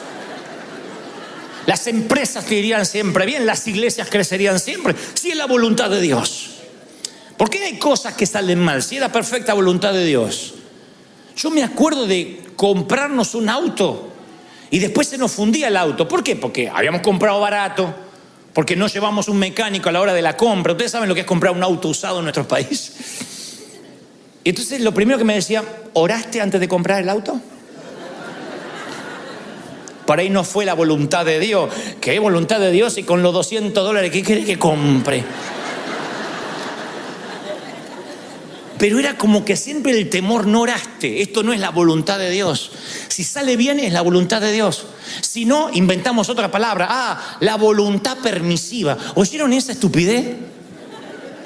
No, estoy en la voluntad permisiva. ¿Qué es la voluntad permisiva? Hay una voluntad de Dios y se acabó. Moisés, ve y libera a mi pueblo. O si no, libéralo por la mitad, permisivo. Es decir, una sola orden. Entonces no hay voluntad perfecta y voluntad. Hay una voluntad de Dios y punto. Esas voluntades de Dios son tormentas. Dios le envía a Moisés a que libere al pueblo de la esclavitud y endurecía el corazón del faraón. ¿Cómo puede ser? Señor, me estás enviando y provocas una tormenta. Dios nos envía a nosotros a construir, a edificar una iglesia en términos espirituales. Y de pronto nos quedamos sin dinero, nos quedamos en crisis terribles, no sabíamos dónde congregarnos, estaban las tarjetas de crédito atiborradas de los que sembraban, no podíamos devolver los préstamos. Y yo decía, Señor, si esta es tu voluntad, ¿por qué pasamos todo esto? Y Dios me decía, porque es mi voluntad. Porque yo te invité a embarcar. Porque te invité a embarcar y cuando te invito a embarcar voy a probar tu carácter, voy a probar el carácter de la gente, de la iglesia, voy a hacerlos crecer, voy a hacerlos madurar. Tiene que ver con un propósito de Dios. Quiero que te grabes esto. En la perfecta voluntad de Dios hay tormentas perfectas. Dios te empuja a aguas turbulentas muchas veces para que aprendas a confiar en la voluntad de Dios. No es el castigo a la desobediencia lo que te está pasando, es el resultado a la obediencia. Si entendemos esto, se nos resuelven 80% de los problemas de la vida. Porque siempre estamos pensando, problemas Satanás, bendiciones Dios. Y no es tan lineal. Porque yo veo la vida de Jesús con muchos problemas. La propia vida del maestro. Ni hablar de los discípulos o los profetas. Entonces no es tan lineal. Cosas malas Satanás, cosas buenas Dios. Como decir, bueno, Real Madrid cosas malas, el Barça cosas buenas. No es así. Argentina todo cosas buenas, México, bueno, no es así. No, se dan cuenta, no se enojen, no es lineal, no es así. Bueno, pero en muchas ocasiones pensamos, somos lineales y estamos en problemas, esto tiene que ver con el diablo. No, son tormentas que vienen por creerle a Dios. Continuamente, tengo para contarte toda la tarde, nos tenemos que ir, si no te contaría todas las tormentas que he vivido por haberle creído al Señor. Por haber emprendido, el estar aquí. Esto fue una tormenta perfecta. Teníamos la ciudad en contra, el banco que no nos quería vender, la iglesia que estaba acá adentro que no quería salir aunque no podía pagar, quien nos decía que nos iba a prestar que no nos prestó, todas las tormentas juntas. Yo decía, Señor, no, hay momentos que no sabía cómo orar y uno empieza a pensar, me equivoqué, me metí en esto por cabezón, y el Señor nos enseña con esta historia que no, el Señor permite esas tormentas. Es lo primero que aprendo, tengo que embarcar y después saber que la tormenta es parte de la obediencia. Son problemas. Si emprendo una empresa va a haber problemas. Si emprendo una pareja va a haber problemas. Emprender una iglesia va a haber problemas. Servir al Señor va a haber problemas. Cuando uno entiende eso, pasa recién a comprender lo segundo, el segundo principio. Que el Señor cuenta, el evangelista cuenta que Jesús estaba dormido en la parte posterior de la barca. Estaba dormido porque había estado predicando todo el día. Si ustedes ven los evangelios para atrás, desde la mañana había estado predicando, sanando, ministrando. En un momento le dice a los muchachos, alejen la barca un poco, y la gente se le acercaba. Cuando no podía más, dijo, muchachos, voy mar adentro, me quiero ir a dormir. No tenía un hotel, no tenía un sitio para ir a descansar. Se le ocurrió que el camarote, el sitio ahí del barco, era el lugar más cómodo, aunque oliera pescado, para poder descansar. Vamos, crucemos al otro lado y yo voy a aprovechar el cruce para dormir. Así que Jesús estaba durmiendo, agotado, exhausto. Y cuando se desata la tormenta, lo van a despertar y dice, maestro, ¿no te importa que nos ahogamos? Y aquí yo quiero recordar una historia que le pertenece a Juan Carlos Ortiz, que él lo escribe en uno de sus libros. Él dice que los trapecistas de circo, esos que hacen piruetas en lo alto, lo hacen confiados porque saben que hay una red de contención debajo. Y ellos alegan que se atreven a hacer audacias más sofisticadas cada vez porque saben que si algo sale mal, la red los contiene. Nunca se caen. Por lo general la regla es que no se caen, ni siquiera en la red. Pero el hecho que les da confianza a hacer piruetas es que saben que hay una red. Aquí los discípulos no se atreven a enfrentar la tormenta porque aunque Cristo, el Señor, duerme en la barca, no están conscientes de su presencia. Creen que está ausente. Y esa es la gran deficiencia significativa de la fe en uno. Porque cuando uno está en una crisis y piensa que el Señor está ausente, uno le agarra la inseguridad de que no hay red. De allí la frase acuñada, se cayó de la gracia. Fulano cayó de la gracia. ¿Y qué pasó? Se reventó la cabeza. Pero uno no cae de la gracia, uno cae en la gracia. Cuando algo sale mal, te caes en la gracia. El tener conciencia de que Jesús está a bordo de tu barco, de tu emprendimiento, no te evita las caídas, no te hace exento de las tormentas. Te da la seguridad que si la tormenta se pone brava, que si te caes hay una red de contención. Te caes, el Señor te sostiene y te dice, vamos pequeño, arriba otra vez a intentarlo. Me caí, vamos arriba otra vez a intentarlo. Me caí, vamos arriba otra vez a intentarlo. ¿Están conmigo, sí o no? De ahí la frase, ¿y qué es lo peor que puede pasar si Cristo está conmigo? Si el Señor pelea mis batallas. Y si me caigo en la red. ¡Ay, Señor, perdón! Arriba de vuelta. Ahí es cuando uno emprende. Porque si no, si me sale mal y si pierdo todo lo que tengo, es porque no estás consciente que la presencia de Dios está contigo. Crees en Dios, pero no crees que Dios está contigo en la semana. Y tú dices, pero es que no lo siento. Esa es otra cosa. El Señor suele ocultarse, como en este caso, se metió en un camarote a dormir. A veces no lo sientes. Yo miro hacia atrás a mis tormentas y yo puedo asegurarte que en ese momento yo no sentía que el Señor estaba ahí. Cuando mi productor me dice, Peckerman, viejo, vamos todos presos y no pagamos, ustedes me dicen, ¿y sentiste la presencia de Dios? No, la de Satanás sentí yo, no la de Dios. Yo no sentí paz, nada. Lo afortunado es que hoy a la distancia miro hacia atrás y me doy cuenta que eran los momentos que el Señor más cerca estuvo de mí diciendo, te estoy observando, no pierdas la fe, no te entregues, no bajes los brazos. Alguien tiene que decir, ese es mi Dios también. ¿Es tu Dios? ¿De verdad? Esos momentos de crisis vienen y tú dices, voy a claudicar, pero el Señor está ahí. La red está, no te has caído, no te vas a caer. O sea, sí te vas a caer en la red, pero no te vas a romper la cabeza. No te vas a partir el padre. Dios te va a sostener. Si ellos hubiesen estado, los discípulos, hubiesen estado conscientes de la presencia de Dios, si hubiesen dicho, pará, el que creó las tempestades, el que hizo este mar de Galilea, está durmiendo ahí. Vamos con el arquitecto, el diseñador, el creador. Se hubiesen relajado, se habrían reído. Le hubiesen dicho: Señor, seguí durmiendo que nosotros paramos el viento en tu nombre. Viento, aquíétate en el nombre de Jesús que está durmiendo. Viento, muévete, enmudece en el nombre del Señor, que no tengo idea dónde está, pero me confirió poder, y ese poder no se ha ido de mí, y lo que yo digo va a ocurrir porque Él respalda mis palabras. ¡Aleluya!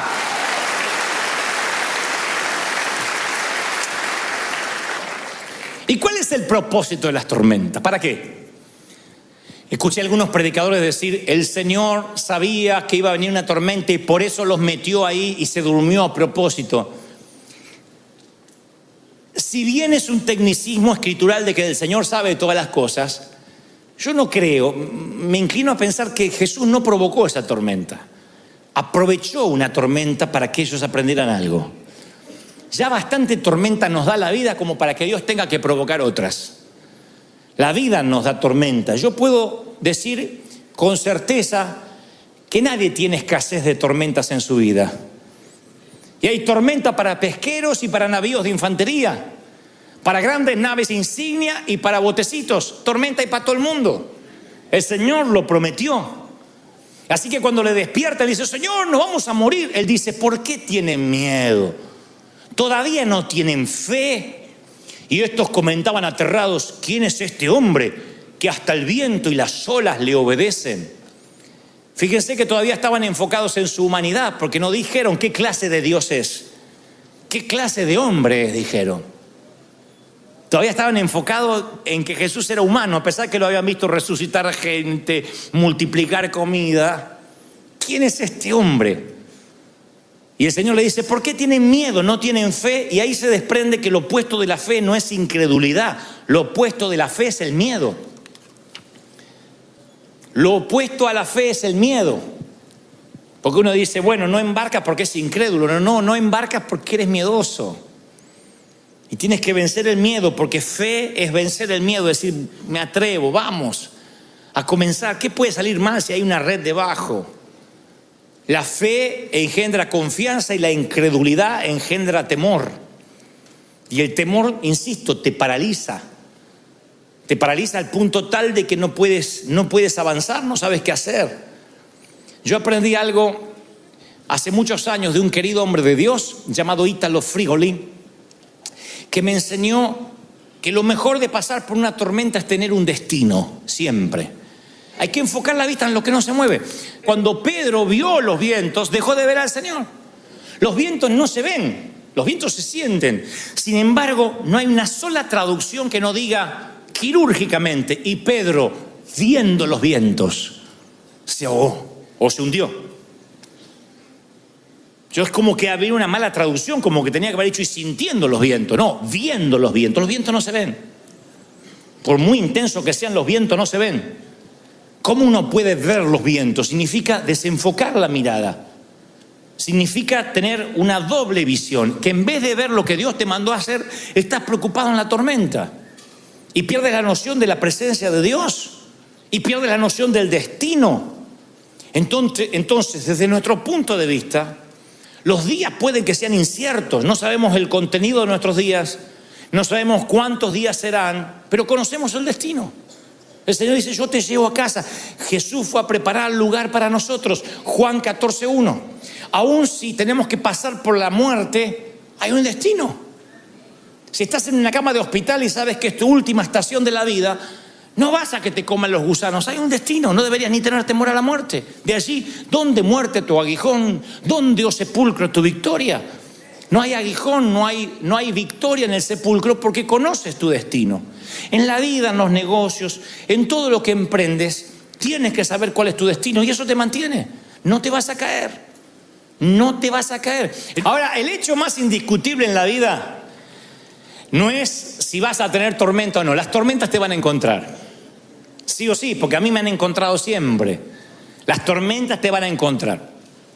Puedes ser alguien miserable que nunca embarque, pero si embarcas va a haber tormentas. Seas pesquero, seas una nave insignia militar, las tormentas te van a encontrar. Lo único indiscutible, lo único seguro es: se edifica sobre la roca. Vas a permanecer, vas a pasar, va a ser una historia para contar. Va a haber naufragios, sí, a veces vas a perder el barco. En la vida a veces se pierde el barco, ¿saben? Pero tú vas a llegar a destino. Dios le dice a Jonás dónde tiene que ir, y en el trayecto se desvía, y en el trayecto hay un barco que naufraga, un pez que lo traga, pero te va a vomitar en tu destino. Yo digo siempre que cuando Jonás estaba en el vientre del pez, solo tenía una oración: Señor, hazme salir por donde entré.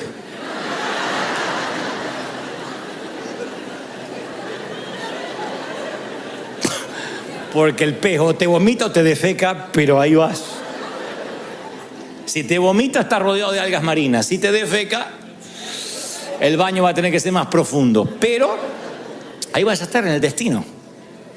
Entonces, aunque estés lleno de algas, y vas a ir a la orilla de tu vida, donde Dios quiere que estés. Tener un destino es un seguro contra tormentas, pero no para que no vengan, para resistirlas. Decir, bueno, yo ya sé a dónde Dios me va a llevar. ¿Qué puede salir mal? Y que te caigas. Y hay una red. Te caes en la gracia. Pero emprende. Cuando digo emprende, a ver cómo digo esto para que no se interprete mal. Emprender no siempre es algo nuevo. A veces emprender es deshacer algo viejo también, Porque uno cree que emprender es lo nuevo que está por delante. A veces es deshacer cosas viejas, eso también es emprender. Emprender una nueva etapa, emprender el desarraigo, emprender dejar las maletas viejas, emprender en dejar relaciones tóxicas atrás. O sea, el emprender es dejar cosas también, no solo avanzar. Entonces hay gente acá que vive aferrada a lo conocido y se está perdiendo las grandes bendiciones de Dios. Entonces tienes que emprender, tienes que embarcar. Primera cosa, embarcar. Segundo, que ese embarque va a significar tormentas. Va a haber tormentas, va a haber. Sería un embustero, un timador, si te dijera que la vida cristiana será días primaverales y soleados. Va a haber problemas, va a haber complicaciones, porque todo duele. Amar duele, casarte duele, divorciarte duele, tener hijos duele, verlos partir duele, enterrar gente duele. La vida duele. Duele lo lindo, duele lo feo, duele extrañar, duele no tener a nadie a quien extrañar. Todo duele, ¿o no? De otro modo, guarda el corazón en una cajita y ahí lo tendrás impoluto, como dije hace una semana, impoluto, intocable, pero no habrá ni salido amor ni habrás recibido amor y habrás sido miserable toda la vida.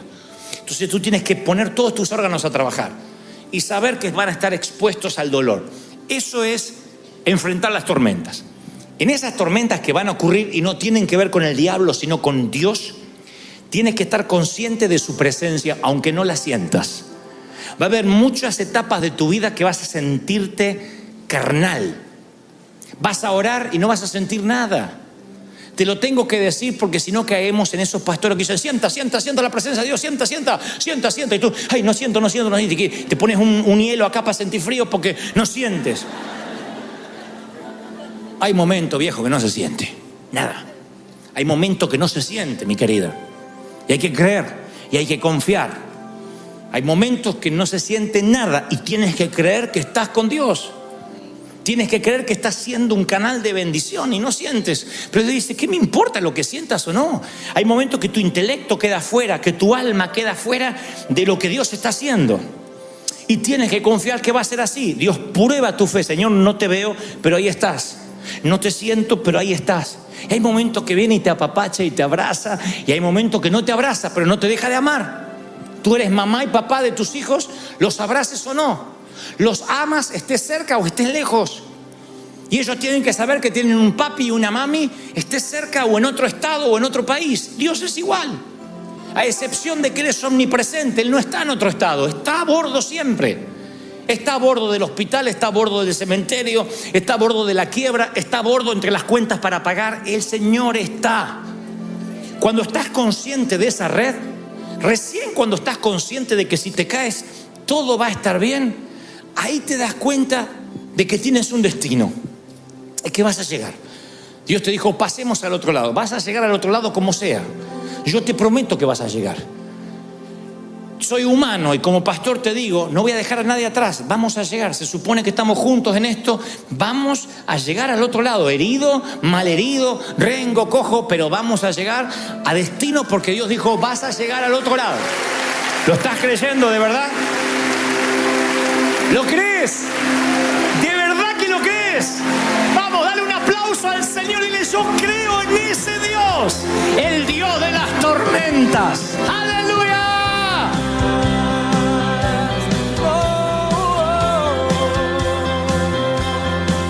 River Church es un río que no se detendrá jamás.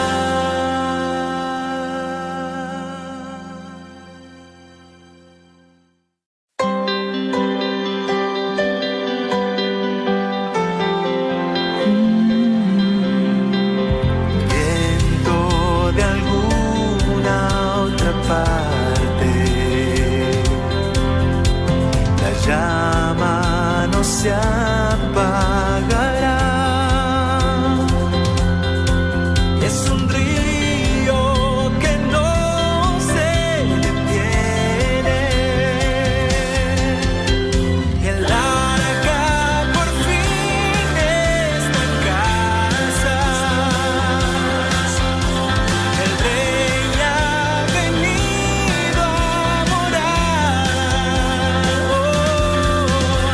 El avivamiento en calle Broadway. River Church es un río que no se detendrá jamás.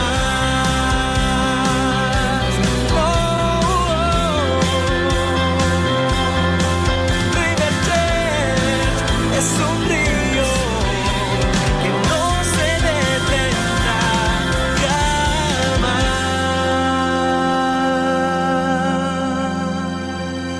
En el primer servicio también conté esto, obviamente, pero lo repito porque ayer, mientras que preparaba el mensaje para hoy, mientras que Dios me decía lo que quería que te dijese, yo recordaba ese momento de mi vida donde por muchos años le rogaba al Señor que me dejara predicar o hacer algo.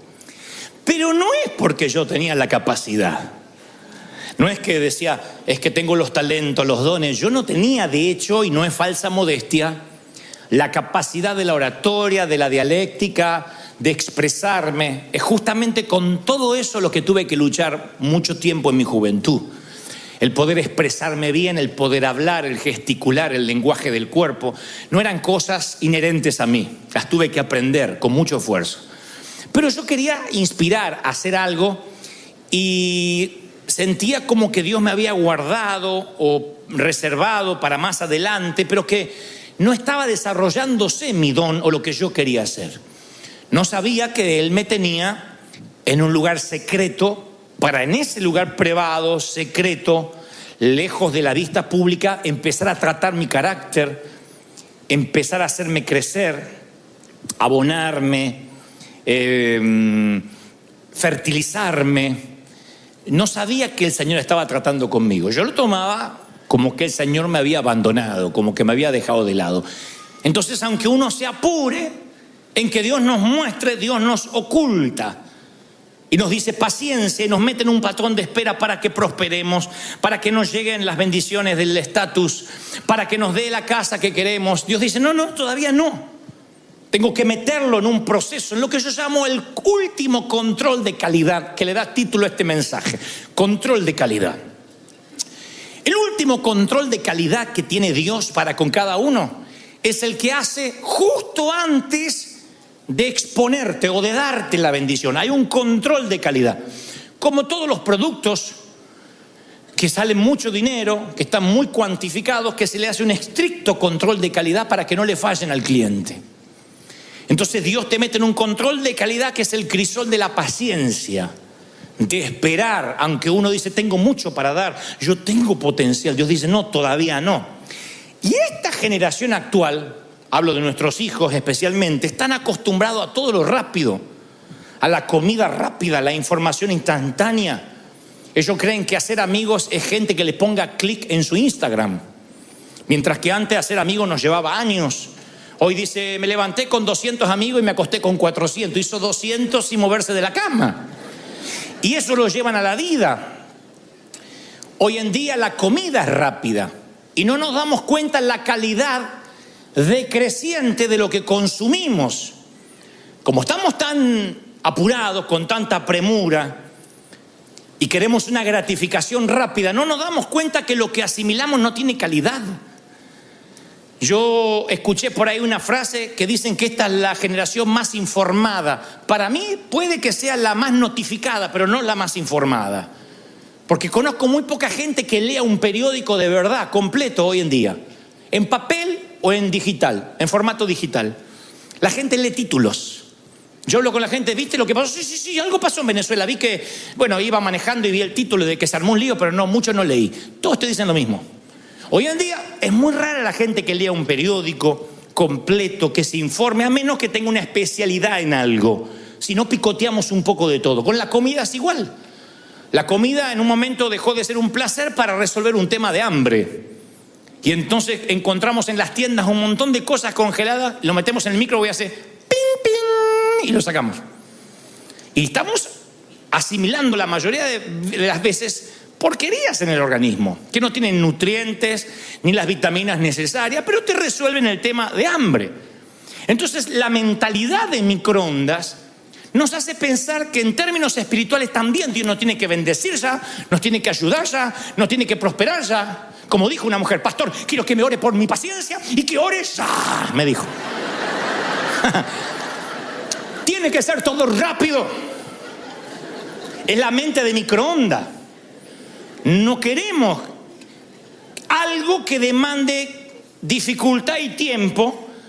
Porque decimos, ay no, es difícil, ay, lleva tiempo, pero casualmente son los dos ingredientes de la calidad. Si quieres calidad es dificultad y tiempo.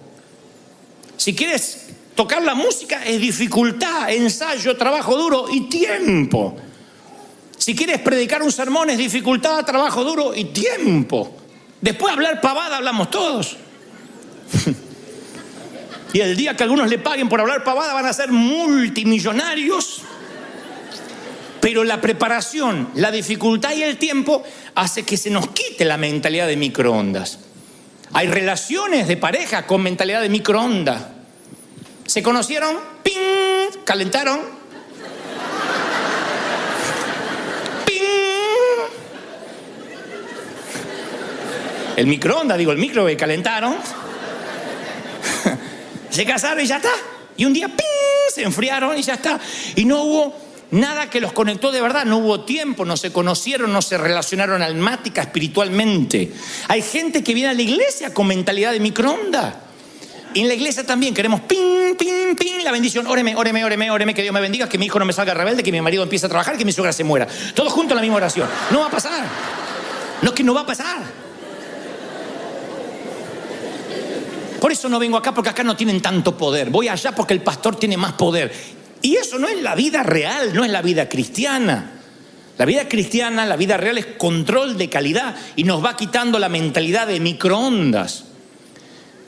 Consideren ustedes cómo el Señor nos creó nosotros al momento de la gestación. Nadie queda en semilla. Cada uno de nosotros se convirtió en otra cosa, en algo más grande. Crecemos hasta la madurez de nuestro potencial. ¿Y cómo crecemos? En lugares ocultos. El bebé crece oculto dentro de la placenta, dentro del vientre materno. Y luego seguimos creciendo, pero no a la vista de todos, porque el crecimiento es oculto a la vista natural.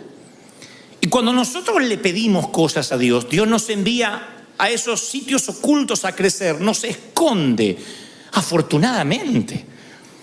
Yo le contaba a los pastores recién, ahí en el privado, que sin querer el otro día di con unos videos de mis primeros mensajes, de los primeros programas de televisión que yo hacía. Estoy hablando hace 25 años atrás, cuando no había YouTube, gracias a Dios.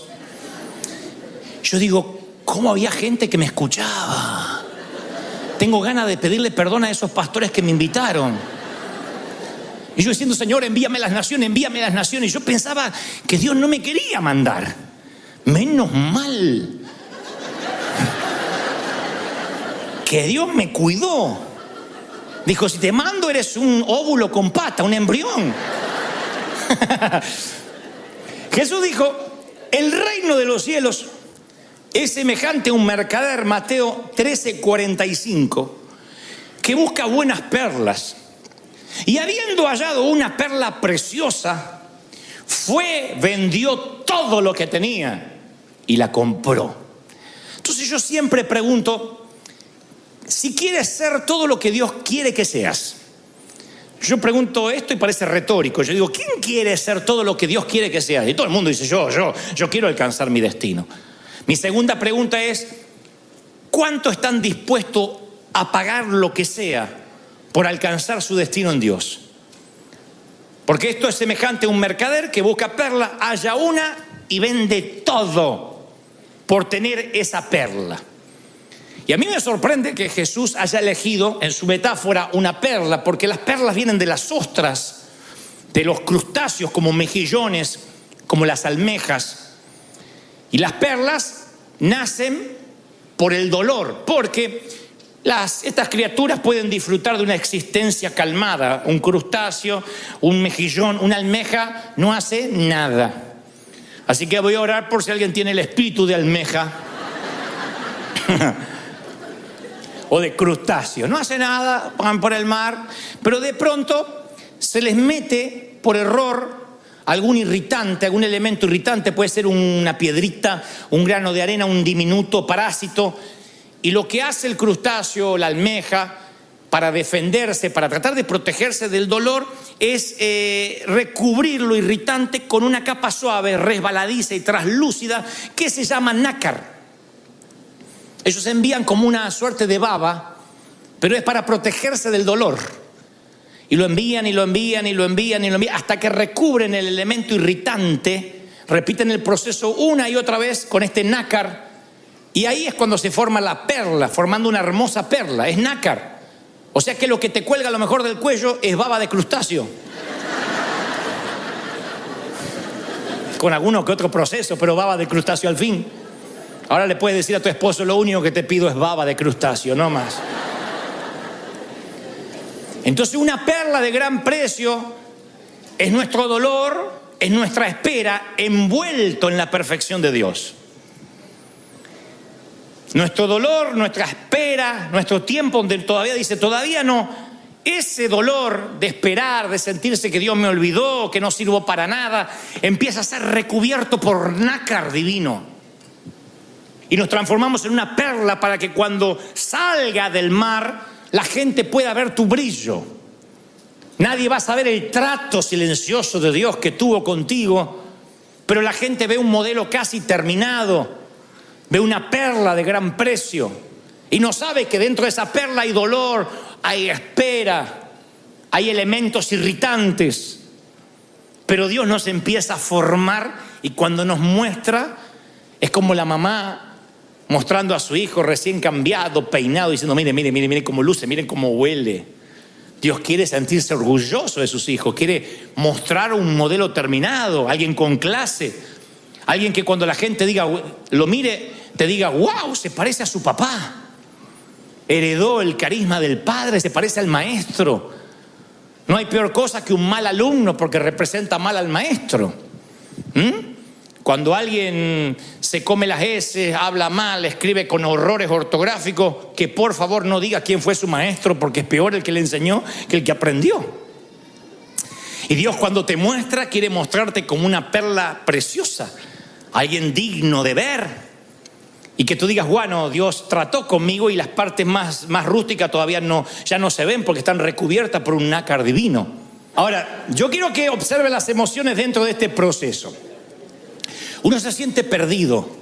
Cuando Dios te dice todavía no y te oculta para el control de calidad, uno se siente perdido, que no tiene nada porque, insisto, las emociones están apegadas a lo que uno estaba haciendo, no al carácter. Y Dios está interesado en el carácter. Yo quería predicar, yo quería hacer, y Dios me decía, a mí no me interesa lo que quieras tener, hacer o viajar. Todo eso yo hago así, lo vas a tener. Yo quiero trabajar en tu carácter para fundamentar raíces. Es la etapa donde Dios a veces nos oculta y son las etapas donde no nos vamos a olvidar nunca el tiempo que tuvimos de preparación. Pero si Eliseo quiere abandonar a Elías antes de tiempo, antes que su señor sea llevado, posiblemente sea un Eliseo que no tenga probado el carácter. Y Dios necesita probar el carácter, las motivaciones, y nos mete a veces ocultos, porque Él quiere que el fruto no es lo que hagamos, sino que el fruto lo entendamos que somos nosotros. Y en ese proceso de espera y de crecimiento uno se siente frustrado porque sentimos que no estamos haciendo nada. No voy a decir que digas amén, pero yo sé que hay unos cuantos que dicen, yo me siento que no estoy haciendo nada. Porque tomas identidad asignada de lo que haces, quiere decir que no es tu tiempo de servir. Hay gente que quiere servir porque le gusta, está enamorado del servicio. Es como los que se casan porque están enamorados del amor. ¿Por qué te quieres casar? Ay, porque yo estoy enamorada del amor, de levantarme, desayunar juntos. ¿Con quién?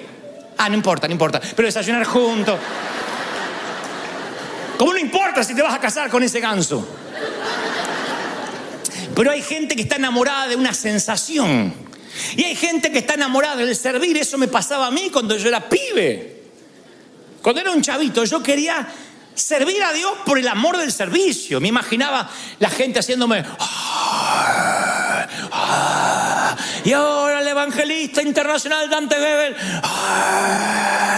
Y yo le decía a los compañeritos que me habían hecho bullying, tu abuela, mirá.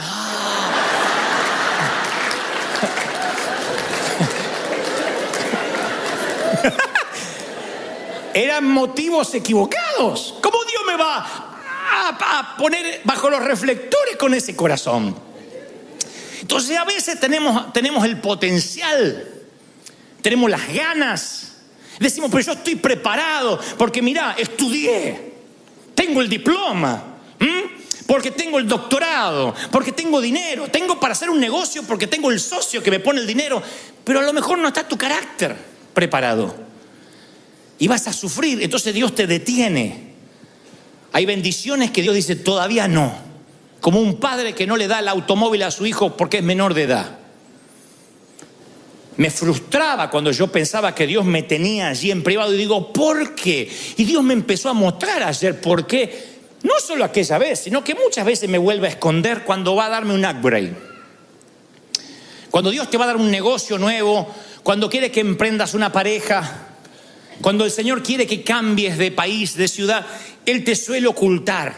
Eso hacía con los profetas. Ve y sube al monte que voy a hablar. Hasta los cambiaba geográficamente de sitio. Entonces Dios te mueve en ocasiones cuando te va a dar un upgrade, te oculta. En una montaña, te oculta en una peña, te oculta en un sitio y tú te desesperas porque no te das cuenta que estás creciendo. Y yo ayer, mientras que armaba este mensaje y escuchaba la voz del Señor que me dictaba lo que tenía que decirte, el Señor me reveló otra cosa, que a lo mejor yo lo había escuchado en la escuela, en el colegio, pero me lo había olvidado. El dióxido de carbono es un desecho que producen los cuerpos, los organismos que expulsan cuando se produce una reacción química. El dióxido de carbono. Nosotros inhalamos oxígeno, pero exhalamos dióxido de carbono. Si nosotros nos quedáramos con el aire adentro, primero que se te inflan los cachetes como Kiko y después te asfixias. Pero lo peor, ese aire que entró puro y ahora sale como dióxido, si se quedara adentro, es veneno que necesariamente tienes que expulsar. Y hay gente que nos aferramos a las cosas porque de ahí nosotros tomamos identidad y nos estamos envenenando. Entonces, ¿qué hace Dios? Te oculta y te pasa una escoba espiritual, una aspiradora, para quitarte el veneno, el dióxido. Porque en el medio del crecimiento tiene que haber una expulsión de lo viejo y una adherencia de lo nuevo, porque ambos no pueden coexistir. Entonces, ¿para qué Dios te tiene oculto? Para que el veneno sea quitado en secreto. Para que nadie vea tu rencor, tu resentimiento, ni el mío. Yo me acuerdo que estaba tan resentido, tan dolido por las críticas, que si el Señor me hubiese expuesto en ese momento, yo hubiese expedido veneno y hubiese contaminado el mensaje. ¿Cómo Dios me iba a poner a mí para inspirar gente si yo estaba exhalando dióxido? sustancias tóxicas, sedimentos que uno debe expulsar. ¿Cuándo uno las expulsa? Cuando Dios te oculta para que no contamines, ni que tú te corrompas ni corrompas al otro. Por eso yo agradezco que Dios me ocultó y que todavía me tiene oculto para otras áreas, que no me expone. Agradezco, porque si no yo diría como cuando veo las fotos mías de cuando era chico, le decía mamá, ¿cómo me dejaba salir con esos pantalones? Ahí te quedaban lindos, nene. Ay, mamá, no seas cínica, le dije una vez. Bueno, está bien, era lo que había. Pero digo, yo no hubiese dejado a mi hijo salir con esos pantalones. Yo iba creciendo y ya no había dónde bajar la botamanga. Entonces me iban bajando así las botamangas, así, porque yo heredaba los pantalones de mis hermanos. Y a medida que yo crecía, me iban bajando las botamangas y me iban bajando los pedacitos. Yo era como los árboles, por las líneas me podías contar la edad. Decía... 12 años. Tenía 12 rayas. Sí, pantalón me lo ponía a los 6 y después me duraba hasta los 14, 15 me iban bajando. Pero el pie seguía creciendo, entonces el pantalón iba quedando así, y así andaba al colegio. Le digo, mamá, ¿cómo me...? Y dice, ¿que ibas a perder el colegio por falta de pantalón? Yo no haría nunca eso. Dios nunca te mostraría una foto de tu vida y tú digas, Señor, ¿por qué me dejaste avergonzar? ¿Por qué me expusiste así ante tanta gente? Dios sabe cuándo exponerte ante determinada gente. Yo recuerdo mi primer sermón y lo he contado y lo peor es que la gente lo recuerda. Y fue un desastre ese mensaje. Yo digo, si Dios me hubiese expuesto de golpe a una multitud. Digo, menos mal que el Señor me capacitó, me preparó. Aparte hubiese soltado mucha toxicidad. Porque tenía muchas sustancias tóxicas, muchos sedimentos dentro mío. Y el Señor quería forjarme a que yo las dejara de a poco. Así que yo no puedo agradecer al Señor el hecho de que Él me tuvo en lugares privados haciéndome crecer. Y tú tienes que agradecer a Dios que te tiene oculto en alguna parte haciéndote crecer y tapando tus partes feas, todavía que nadie las vea hasta que no estén procesadas por Dios. Porque todos tenemos partes oscuras, ¿o no? La que se ríe la tiene más oscura que otra, pero todo el mundo tiene partes oscuras. Dije, partes oscuras. Dijo, salió del alma. Está bien, somos un hospital. Porque cuando estás en un proceso sísmico o en un proceso de réplicas, te vuelves irritable. No digas amén, pero yo sé que pasa eso. Cuando Dios está tratando contigo y te tiene ahí en la sala de espera, uno se vuelve irritable. ¿Cómo uno se pone en una sala de espera? ¿A quién le gusta estar en una sala de espera? Tengo cita con el médico a las 10 y te atiende a las 12:15. ¿O no? Nadie. Te pones irritable, inestable emocionalmente y a veces hasta despreciable. Yo tengo partes muy feas que Dios todavía no trató conmigo, que nunca vas a conocer porque Dios me hace crecer en secreto. Pero yo puedo llegar a hacer todas esas cosas y más. Y tú también. Me pongo irritable, me pongo de mal humor y mis partes más feas salen afuera. Entonces, ¿qué hace Dios? Me oculta para procesarme. Para que cuando sea expuesto sea una perla y no haya de qué avergonzarse. ¿Cuántos quisieran ese estilo de vida con el Señor? Que las partes feas te las tape y cuando se pongan lindas, como las mujeres cuando se acicalan. Yo me toca ir a una peluquería unisex. Cuando me estoy cortando el cabello tengo algunas damas enfrente que digo, Señor, que no salgan así nunca, porque están con unas cosas plateadas así, con unos colores, huelen a huevo putrefacto. Yo digo, Señor, ese cambio es privado. Yo quiero que mis partes privadas estén ocultas por el Señor hasta que Él me exponga, hasta que Él diga, bueno, ahora es tu tiempo. Por eso yo recomiendo que tengas cuidado con las personas que están cambiando. Sé cauto a cómo te relaciones con alguien que está en medio del cambio, incluido tú mismo, porque todos cuando estamos cambiando y Dios nos está haciendo crecer, soltamos material nocivo, todos. Todos soltamos, pasamos por un periodo de ocultamiento y no somos los primeros ni los últimos. José estuvo oculto en cárceles, en cisternas, David estuvo oculto en el desierto, Moisés también estuvo oculto, proscripto en el desierto. Yo doy gracias a Dios por ocultarme, porque sin importar cuán preparado yo me consideraba que estaba para el nivel siguiente del ministerio, su tiempo no era el mismo que el mío, no encajaba con mi paciencia. Y muchos se quieren apresurar al final del proceso, quieren apurar al Señor. Y cuando después se les abre el telón de la vida, se dieron cuenta que no ensayaron. Y no hay peor cosa que salir al público sin ensayo. ¡Pac! Se te prende la luz, el reflector, y tú no ensayaste la letra. No hay peor cosa. Dios quiere mostrarte con clase. Dios quiere mostrarte con dignidad, que digan, este es mi hijo, mira. La clase no tiene que ver con el dinero, no tiene que ver con ropa cara. La clase la tienes o no la tienes. Y la clase se adquiere como las horas de vuelo, volando. La clase se adquiere en el secreto del Señor, donde Dios te procesa, te refina, te trata, pisa las uvas, te pasa por el proceso que el vino debe pasar hasta que eres un Malbec, un Cabernet Sauvignon. Nunca te dejará más tiempo para que seas un vinagre. Va a ser un buen vino. Y el Señor va a catar contigo tu vino, va a decir, pasó por el proceso del barril, del embotellamiento, de la poda, del tiempo de la siega, del estiércol. Es un proceso divino. Pero no te apures. Así como siempre te digo, emprenda, vamos. No te apures si todavía no tienes la seguridad. Y esto no es tener miedo, sino la seguridad que llegó tu momento para exponerte. ¿Cuándo es el momento? Todos los caminos se allanan.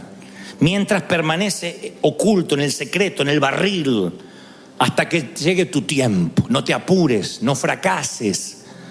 ¿Para qué tropezar en público si puedes tropezar en privado? ¿Para qué ir a pasar vergüenza en público si la vergüenza la puedes tener en privado con el Señor? ¿Cómo agradezco que el Señor me ocultó y me sigue ocultando en muchas otras áreas? Hay cosas que yo le estoy pidiendo al Señor y Dios me dice, no, todavía no estás listo, vas a pasar vergüenza.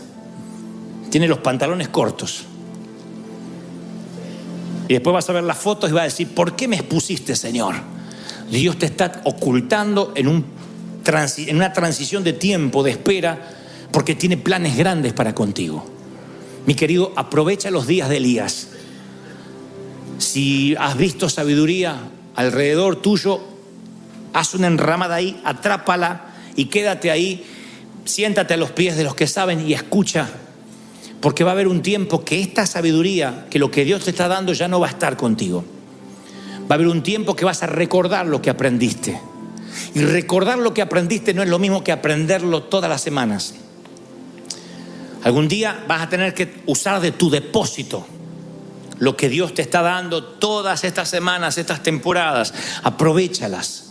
El Señor me dice que te diga, me dijo, dile a mis pequeños, dile a mis príncipes, a mis princesas, que los estoy preparando como una perla para presentarla a las naciones, para que mi reina sea amada, para que cuando te vean, celebre. ¡Vamos, celebra al Rey de Reyes! Diles, ese es mi Dios.